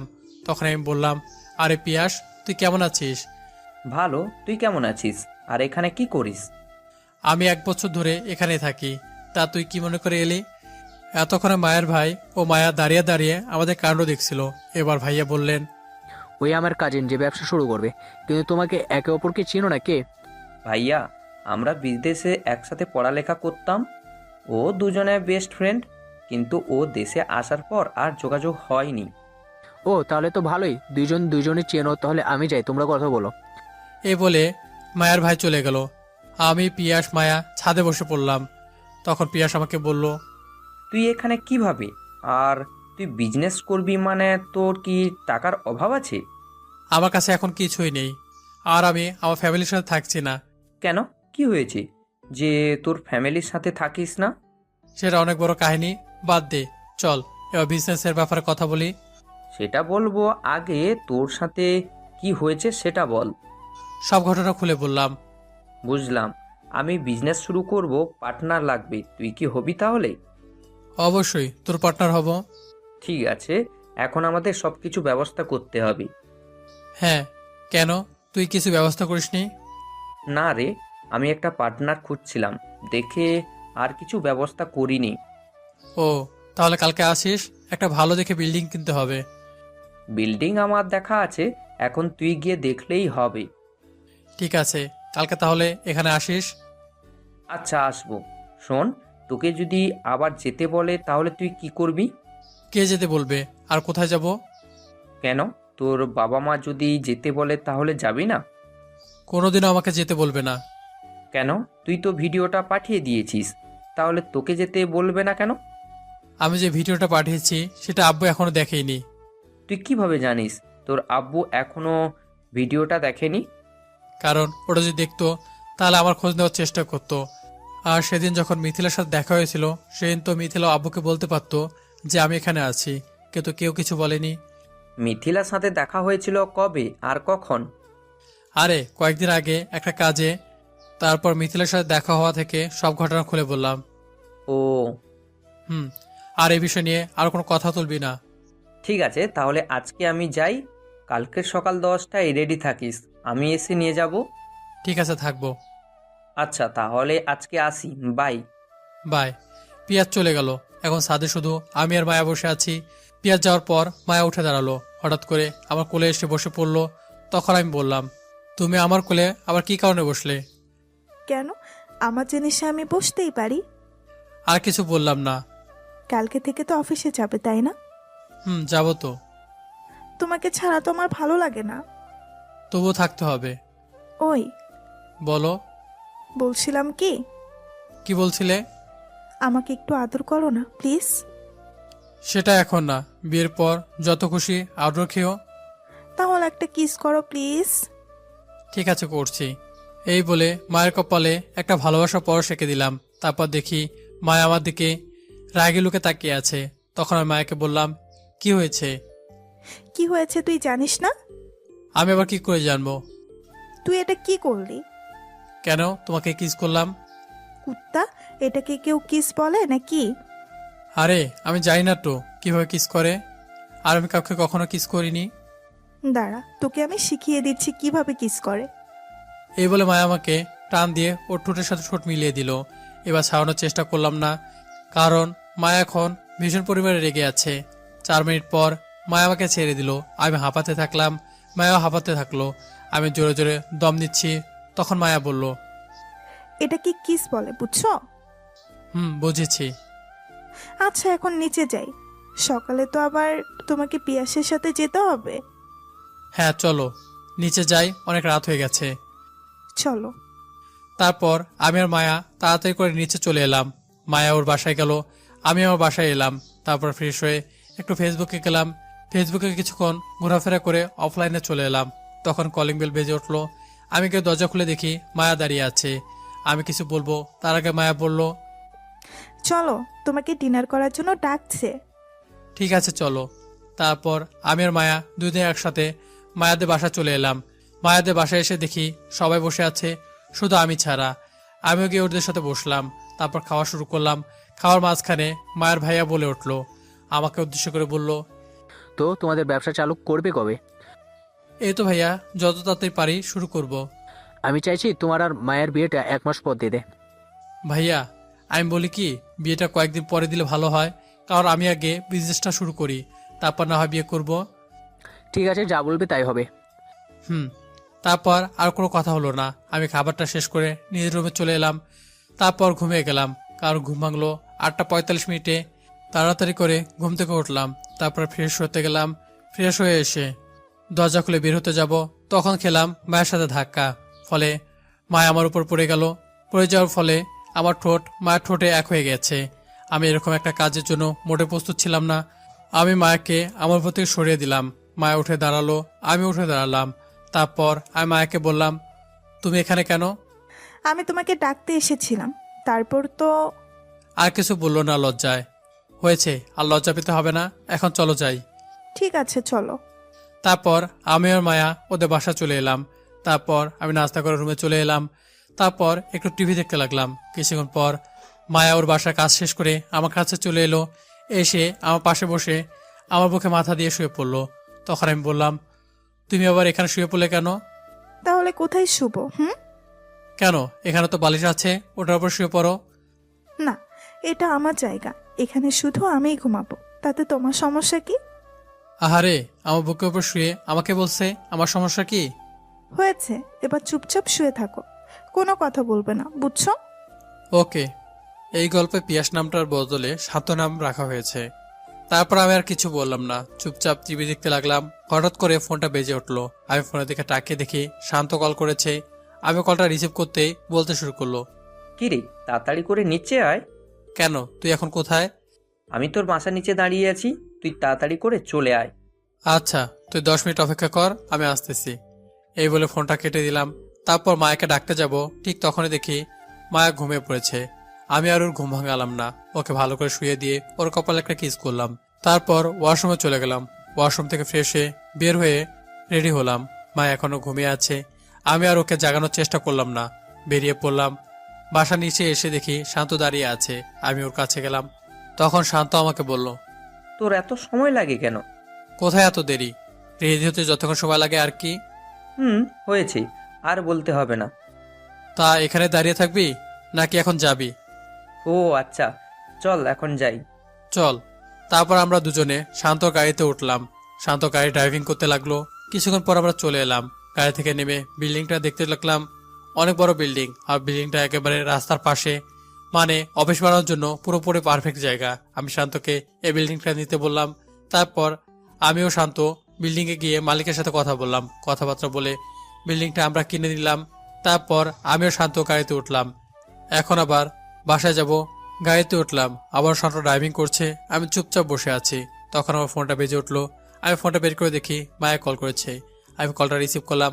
তখন মায়া উপাস থেকে বলল, হ্যালো, তুমি কোথায়? এই তো রাস্তায় আছি, আসতেছি। কেন? না এমনি। আর তুমি গিয়েছো আমাকে বলে যাবে না? আরে তুমি তো ঘুমাচ্ছিলে, তাই তোমাকে ডাকিনি। ওকে, সাবধানে এসো। আচ্ছা, এই বলে ফোনটা কেটে দিলাম। তারপর শান্তকে বললাম, বিলিং তো হয়ে গেছে, এখন তো বাকি কাজগুলো তো করতে হবে। এখন শুধু লোক নিতে হবে, তাছাড়া আমি সব ব্যবস্থা করে ফেলেছি। 4টা কোম্পানির সাথে ডিল করে রেখেছি, আমাদের কাজ দেবে, আমরা শুধু করে দেব। তাহলে তো ভালোই করছিস। এখন চল, সবকিছু লোক দিয়ে সাজিয়ে ফেল। কাল থেকে শুরু করব। কাজগুলো যত তাড়াতাড়ি সম্ভব শেষ করতে হবে। ঠিক বলেছিস, তবে তাড়াতাড়ি শেষ করে ফেলবো। এখন শেষ করে আবার লোক নিয়োগের বিজ্ঞাপন দিতে হবে। সেটা তো দিব, তবে লোক কিন্তু তুই সিলেক্ট করবি, কাকে নিব কাকে নিব না। ঠিক আছে, আমি দেখব, তুই সবকিছু তাড়াতাড়ি রেডি কর। কালকে সকালে তুই রেডি থাকিস। ঠিক আছে। সকালে তোকে আমি তোর বাসায় এসে নিয়ে যাব। আর কোনো কথা হলো না। শান্ত আমাকে বাসার সামনে নামিয়ে দিল। আমি বাসার ভিতরে যাব, তখন শান্ত বলল, সকাল 10টায় রেডি থাকিস, আমি তোকে নিতে আসবো কিন্তু। আচ্ছা আসিস। আচ্ছা। বলে শান্ত ওর গাড়ি নিয়ে চলে গেল। আমি বাসার ভিতরে চলে এলাম। দরজা খুলে ভিতরে যেতে আমি ভয় পেয়ে গেলাম, কারণ মায়া আমাদেরকে রাগে চোখে তাকিয়ে আছে। মনে হচ্ছে কাছে পেলে চিবিয়ে খাবে। আমি ভয়ে ভয়ে ওর কাছে গেলাম। কি হয়েছে, তুমি এখনো দাঁড়িয়ে আছো কেন? তো কি করব? তুমি আমাকে না বলে চলে গেলে কেন? তুমি ঘুমিয়েছিলে, তাই তোমাকে আর ডাকিনি। পরে যেন আর এমন না হয় বলে দিলাম। ঠিক আছে, যাব। যাও, ফ্রেশ হয়ে এসো। ওকে। আমি বাধ্য ছেলের মতো ফ্রেশ হতে গেলাম। ফ্রেশ হয়ে বের হয়ে দেখি মায়া তোয়ালে হাতে নিয়ে দাঁড়িয়ে আছে। আমি বের হতেই আমাদেরকে তোয়ালে বাড়িয়ে দিল। আমি তোয়ালাটা নিয়ে মুখ মুছে রেখে দিলাম। তখন মায়া বলল, তো তুমি বিল্ডিং দেখেছো কি? দেখে এসেছি, আবার কিনেও ফেলেছি। তোমার অফিস চালু করবে কবে? এই তো আর কয়েকদিন পর থেকে শুরু করব। আচ্ছা চলো না আমরা বিয়েটা করে ফেলি। আবার এক কথা, এই প্রশ্নের উত্তর তোমাকে কয়বার বলবো? ঠিক আছে, আর বলবো না। হুম। এখন চলো, খাবার খেয়ে নিবে। চলো। তারপর আমিও মায়া ওদের বাসায় এসে লাঞ্চ করে নিলাম। তারপর রুমে এসে ঘুমিয়ে গেলাম। এভাবে দেখতে দেখতে আজকের দিনটা কেটে গেল। পরের দিন ঘুম থেকে উঠে নাস্তা করে রেডি হয়ে বাসার সামনে দাঁড়িয়ে আছি, কিন্তু শান্ত আসার কোনো নামগন্ধ নেই। নিচে বসে দারোয়ানের সাথে কথা বলতে লাগলাম। তখন শান্ত এলো। আমি ওর কাছে গেলাম। তখন বলল, সরি রে, আজকে আসতে একটু লেট হয়ে গেলাম। একটু লেট মানে? অনেকক্ষণ ধরে দাঁড়িয়ে আছে এখানে। আর বলিস না, কাজের লোকেদের ঠিক করতে একটু দেরি হয়ে গেছে। ও। এখন এখানে দাঁড়িয়ে থাকবি নাকি গাড়িতে উঠবি? উঠছি। আমি শান্ত গাড়িতে উঠলাম। শান্ত গাড়ি ড্রাইভিং করতে লাগলো। কিছুক্ষণ পর আমরা আমাদের নতুন অফিসের নিচে চলে এলাম। আমরা দুজনে গাড়ি থেকে নেমে ভিতরে গেলাম। শান্ত আগে থেকে লোক ঠিক করে রেখেছিল, তাই আমরা বলে দিচ্ছি ওরা সাজাচ্ছে। অফিসটা বড় করব না, মাত্র 200 থেকে 300 জন কাজ করতে পারবে, তার বেশি হবে না। সারাদিন অফিস থেকে সবকিছু সাজিয়ে নিলাম। এর ভিতরে আবার মায়া ফোন করে খাবার খেয়ে নিতে বলেছে। সবকিছু গুছিয়ে নিলাম। আমি আর শান্ত সিদ্ধান্ত নিলাম 2 দিন পর লোক নেওয়া শুরু করব। আর আজকে সব জায়গায় পোস্টার বিজ্ঞাপন দেওয়া শুরু করব। অবশ্যই সব জিনিসপত্র গুছিয়ে নিব। আমি আর শান্ত বের হলাম। রাত বাজে 10টা। দুজন মিলে গাড়িতে উঠলাম। শান্ত আমাকে বাসার সামনে নামিয়ে দিয়ে চলে গেল। আমি ভিতরে গেলাম। দরজা খুলে দেখি মায়া ডাইনিং টেবিলে খাবার নিয়ে বসে আছে। আমাকে থেকে বলল, আজকে সারাদিন কি কাজ করলে জনাব? আজকে সবকিছু গুছিয়ে নিলাম, 2 দিন পর লোক নেওয়া শুরু করব। ও আচ্ছা, যাও এখন ফ্রেশ হয়ে এসো, দুজনে একসাথে খাবো। দুজনে খাবার খাবো মানে? তুমি এখনো খাওনি নাকি? তোমার সাথে খাবো দেখে আর খাইনি। এখন বেশি কথা না বলে যাও, তাড়াতাড়ি ফ্রেশ হয়ে এসো। বলে আমাকে ধাক্কা দিয়ে আমাকে ওয়াশরুমে পাঠিয়ে দিল। আমি ফ্রেশ হয়ে সোজা খাবার টেবিলে চলে এলাম। তারপর আমরা দুজনে খাবার খেয়ে নিলাম। খাবার খেয়ে মায়াকে ওর বাসা পাঠিয়ে দিলাম। তারপর আমি রুমে এসে ঘুমিয়ে পড়লাম। এভাবে কেটে গেল 2 দিন। 2 দিন পর আজকে সকালে অফিসে চলে এলাম, কারণ আজকে আমি লোক নিয়োগ করব। ইন্টারভিউ রুমে বসে আছি, আমিও শান্ত। আমরা দুজনেই সবার ইন্টারভিউ নিচ্ছি। অনেক মানুষ ইন্টারভিউ দিতে এসেছে, 1000 হবে, তবে আমরা শুধু 300 জনকে নিব। একে একে সবাই ইন্টারভিউ দিচ্ছে। সবার ইন্টারভিউ নিতে নিতে বিকেল হয়ে গেল। আমি আর শান্ত ঠিক করেছি কাকে কাকে নিব। তো আমরা তাদের চাকরির খবরটা বলে দিই। আজকে 28 তারিখ, 1 তারিখ থেকে অফিস চালু করব, তাই সবাইকে 1 তারিখ আসতে বললাম। তারপর আমি বাসায় চলে আসলাম। আজকে 1 তারিখ। আজকে সকালে আবার অফিসে গেলাম। গিয়ে অফিসের সকল কর্মীদের সাথে আমি আর শান্ত পরিচিত হলাম। প্রথম দিন ছিল, তাই সবার কাজের চাপ একটু কম ছিল। তাই আজকে তাড়াতাড়ি অফিস ছুটি দিলাম। কালকে আবার সঠিক সময়ে সবাইকে আসতে বললাম। তারপর আমি বাসায় চলে এলাম। এভাবে কেটে গেল 6 মাস। এই 6 মাসে আমাদের কোম্পানিতে আয় আগে থেকে ডাবল হয়ে গেছে। আমাদের কোম্পানি এখন ভালোই চলছে। একদিন অফিস থেকে বাসায় ফিরে দেখি মায়া আমার রুমে বসে আছে। এটা নতুন কিছু না, প্রতিদিন মায়া আমার রুমে বসে থাকে, তবে আজকে একটু বেশি সাজগোজ করেছে। কারণটা বুঝলাম না। আমি মায়ের কাছে গিয়ে বললাম, কি ব্যাপার, আজকে এতটা আটা ময়দা মেখেছো কেন? খবরদার, এর একটা নাম আছে মেকআপ।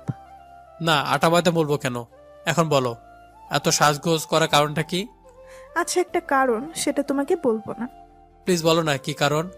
বলবো একটু পরে, আগে ফ্রেশ হয়ে এসো তারপর। এগুলো আমাকে ওয়াশরুমে ঢুকিয়ে দিল। আমি ফ্রেশ হয়ে বের হলাম। তারপর মায়ের সাথে ওদের বাসায় গেলাম। ভাইয়াদের বাসার ভিতরে আমি তো অবাক, এরা এখানে কেন? কারণ আমাদের বাড়িতে মিজু, নীলা, শান্ত আরো কয়েকজন আমার ভার্সিটির বন্ধু। আমি ওদের দেখে অবাকে তাকিয়ে আছি। কি রে, তুই এভাবে তাকিয়ে কে দেখিস? তোরা এখানে কি করতেছিস? এসেছে একটা কাজের জন্য। কি কাজ সেটা বলতো? সেটা তোকে বলতে হবে নাকি? তোকে বলবো না। ঠিক আছে, না বললেই। হয়েছে, এখন আর কিচ্ছু বলতে হবে না। আর মিজু, তোরা সবাই তাড়াতাড়ি সাথে যা। আচ্ছা, যাচ্ছি। কেন? ওরা আবার ছাদে যাবে কেন? একটু পর দেখতে পারবে কি কারণে ওরা সাথে যাচ্ছে। চল তাহলে আমরাও যাই। দাঁড়াও 1 মিনিট। বলে মায়া একটা ওড়না দিয়ে আমার চোখ বেঁধে দিল। চোখ বাঁধার ফলে আমি কিছু দেখতে পাচ্ছিলাম না। কি ব্যাপার, তুমি আবার আমার চোখ বাঁধলে কেন? চলো এখন সাথে যাব, তোমার জন্য একটা সারপ্রাইজ আছে। কি সারপ্রাইজ? আমাকেও তো বলো। বললে তো সেটা আর সারপ্রাইজ থাকে না। ওকে, এখন চলো আমার সাথে। কোথায় যাব? এত কথা না বলে চুপচাপ আমার সাথে এসো। ঠিক আছে, চলো দেখি। তারপর মায়া আমাকে নিয়ে ছাদের উপরে চলে গেল। তারপর মায়া আমার চোখের বাঁধনটা খুলে দিল।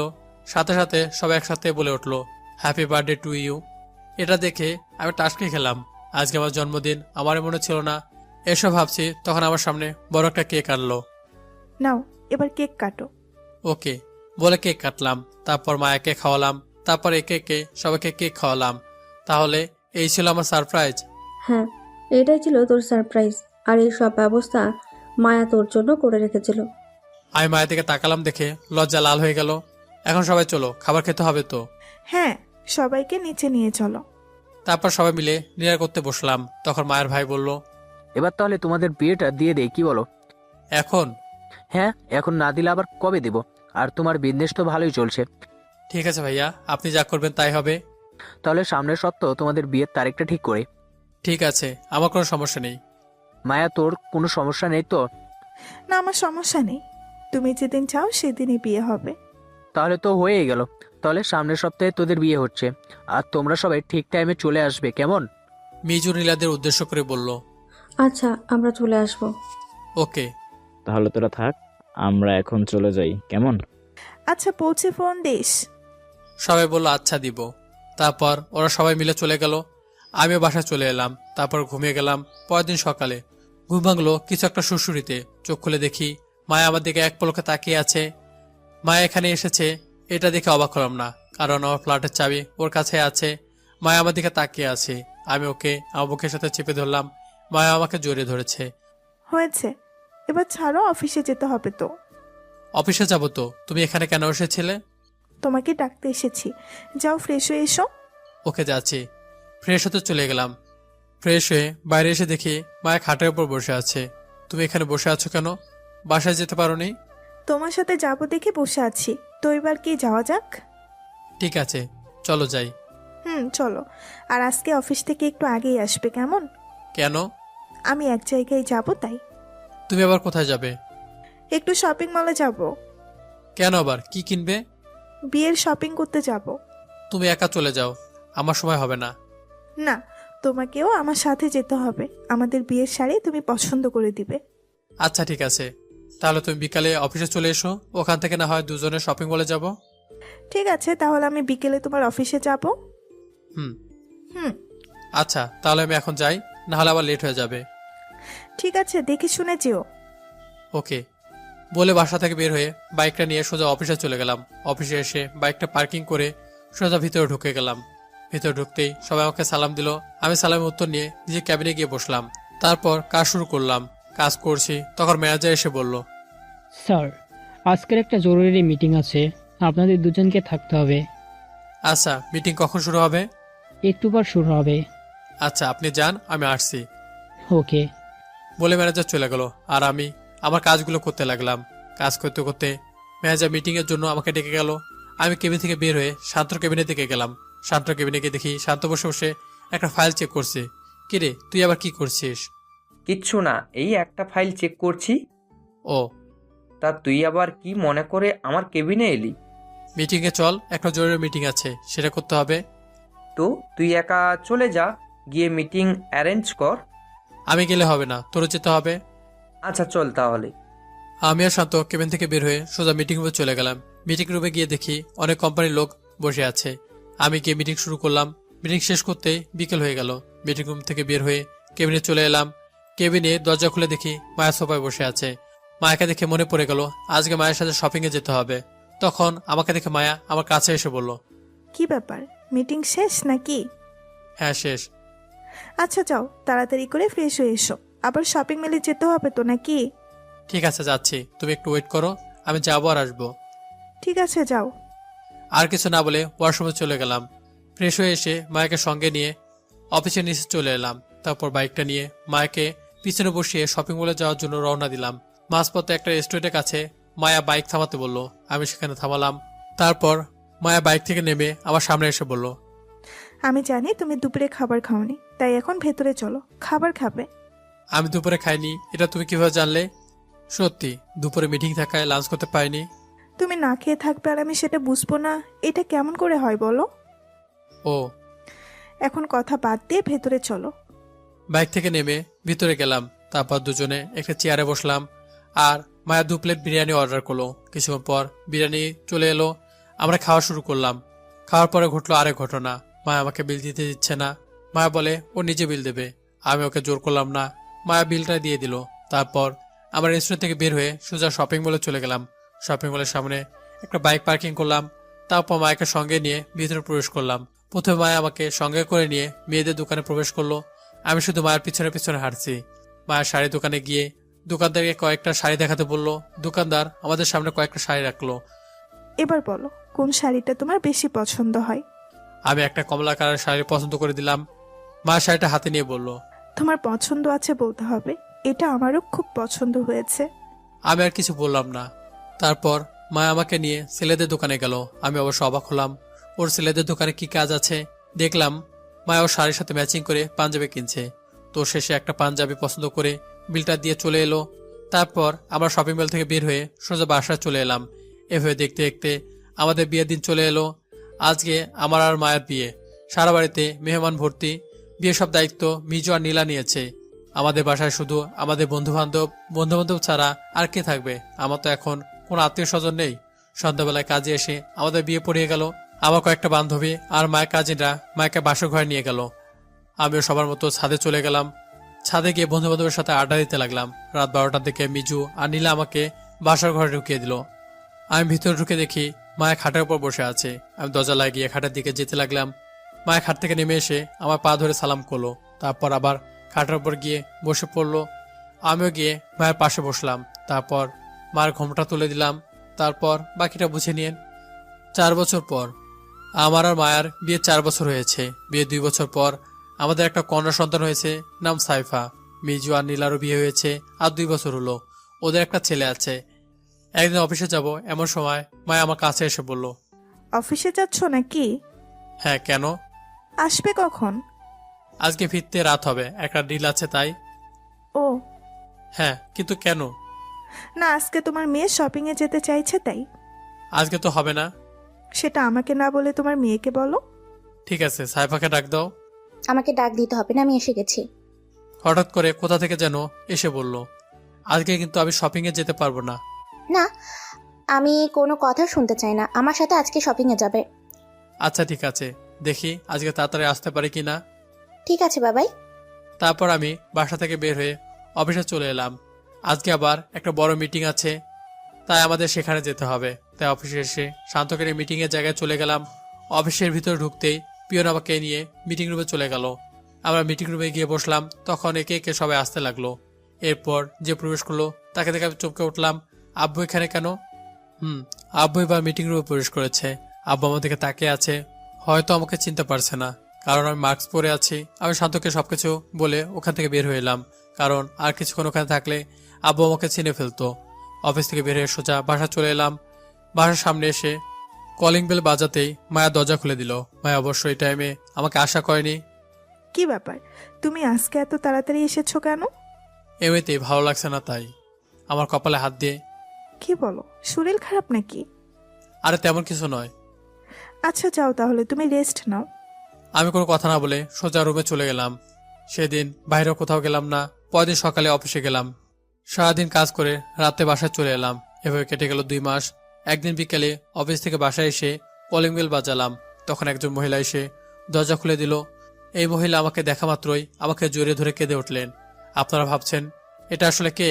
সে হলো আমার আম্মু। আমি আম্মুকে দেখে অনেক অবাক হলাম। আম্মু এখানে কিভাবে এলো? আম্মু আমাকে ধরে কাঁদছে। আমি এসবই ভাবছি। এতদিন আমাদের ছেড়ে কিভাবে ছিলি? আমাদের কথা কি তোর একটুও মনে পড়েনি? মনে পড়লেও মিথ্যা অপরাধী হয়ে থাকতে চাইনি, তাই আর যাইনি। আমরা জানতাম তুই এই কাজ করিসনি, মিথিলা তোকে ফাঁসিয়েছে। কিন্তু তোমরা এখানে কিভাবে এলে? তোর আব্বু আমাদের নিয়ে এসেছে। আব্বু কোথায়? তোর আব্বু ভিতরে বসে আছে, সাইফাকে নিয়ে খেলা করছে। আয়, আগে ভেতরে আয়। আমি আম্মুর সাথে ভিতরে এসে দেখি মিথিলার ছোট বোন, মিথিলা আব্বু, আম্মু, আমার আব্বু, সাইফা, মায়া বসে আছে আর গল্প করছে। আমি একবার মিথিলার দিকে তাকাতেই মিথিলা মাথাটা নিচু করে নিল। আমি ওর দিক থেকে আমার চোখটা সরিয়ে নিলাম। তখন মিথিলা আব্বু বলল, বাবা, আমাদের ক্ষমা করে দিও। আমাদের মেয়ে যা করেছে তার জন্য আমরাও খুব লজ্জিত। না আঙ্কেল, ঠিক আছে, তবে দ্বিতীয়বার যেন এই ভুল আর না করে। আর কখনো এমন করবে না, আমি কথা দিচ্ছি। ঠিক আছে। তখন আব্বু সোফা থেকে উঠে আমার কাছে এসে ঠাস করে একটা থাপ্পড় মেরে দিলেন। তারপরে জোরে ধরে কেঁদে উঠলেন। আমি ওর সাথে কেঁদে দিলাম। এতদিন আমাদের ছেড়ে কেমনে ছিলি? ছিলাম কোনো রকমে। একা একা কিভাবে থাকতি? একা থাকতাম না, মায়ের সবসময় আমার পাশে থেকেছে। মেয়েটাকে আমাদের সবার পছন্দ হয়েছে, ভারী মিষ্টি মেয়ে। কিন্তু তোমরা আমার ঠিকানা জানলে কিভাবে? হঠাৎ করে মায়া কিচেন থেকে এসে বলল। আমি নিয়ে এসেছি। কিন্তু তুমি তাদের চিনলে কিভাবে? আচ্ছা শোনো, আজকে বিকেলে আমি আর সাইফা একটু পার্কে গিয়েছিলাম ঘুরতে। তখন উনি আব্বুকে দেখে আমার কাছে এসে তোমার ছবি দেখিয়ে বলে আমি তোমাকে চিনি কিনা। তখন আমি বলি এটা আপনার কে হয়? তখন তিনি বললেন এটা তার ছেলে, একটা ভুলের কারণে তাকে বাসা থেকে বের করে দিয়েছি। আজ 5 বছর ধরে ওকে খুঁজে চলেছি, কিন্তু খুঁজে পাচ্ছি না। তখন আমি এদের তোমার কথা বলি আর এটাও বলি যে আমি তোমার বউ, আর তারা আমাকে তাদের বৌমা হিসেবে মেনে নিয়েছে। এত বড় একটা কাহিনী আর আমি কিছুই জানি না। তোমাকে আর জানতে হবে না, যাও এখন ফ্রেশ হয়ে এসো, সবাই একসাথে খাবার খাবো। ঠিক আছে। আব্বু আম্মু আপনারাও ফ্রেশ হয়ে আসুন, একসাথে নাস্তা করব। তারপর আমি সবাইকে রুম দেখিয়ে দিলাম। সাইফা আমার কাছে আছে। আমি সবাইকে রুম দেখিয়ে আমার রুমে চলে এলাম। সবাই এসে ফ্রেশ হতে চলে গেলাম। ফ্রেশ হয়ে বের হয়ে দেখি মায়া দাঁড়িয়ে আছে। আমি ওর কাছে যেতেই আমাকে জড়িয়ে ধরে বলল, আমার একটা কথা রাখবে? কি কথা বলো, আমি রাখার চেষ্টা করব। বেশি কিছু না, তোমার বাবা মার সাথে তোমাদের বাড়িতে যেতে চাই, আর এখানে আসতে চাই না। ঠিক আছে, যাব। সত্যি বলছো? বলার সাথে সাথে মায়া আমার গালে একটা চুমু দিয়ে ডাইনিং টেবিলে চলে গেল। আমি মায়ের সাথে খাবার টেবিলে চলে এলাম। একে একে আব্বু, আম্মু, মিথিলার বোন, মিথিলা আব্বু, আম্মু সবাই এসে পড়লো। তারপর আমরা খাওয়া শুরু করলাম। তাহলে বাড়িতে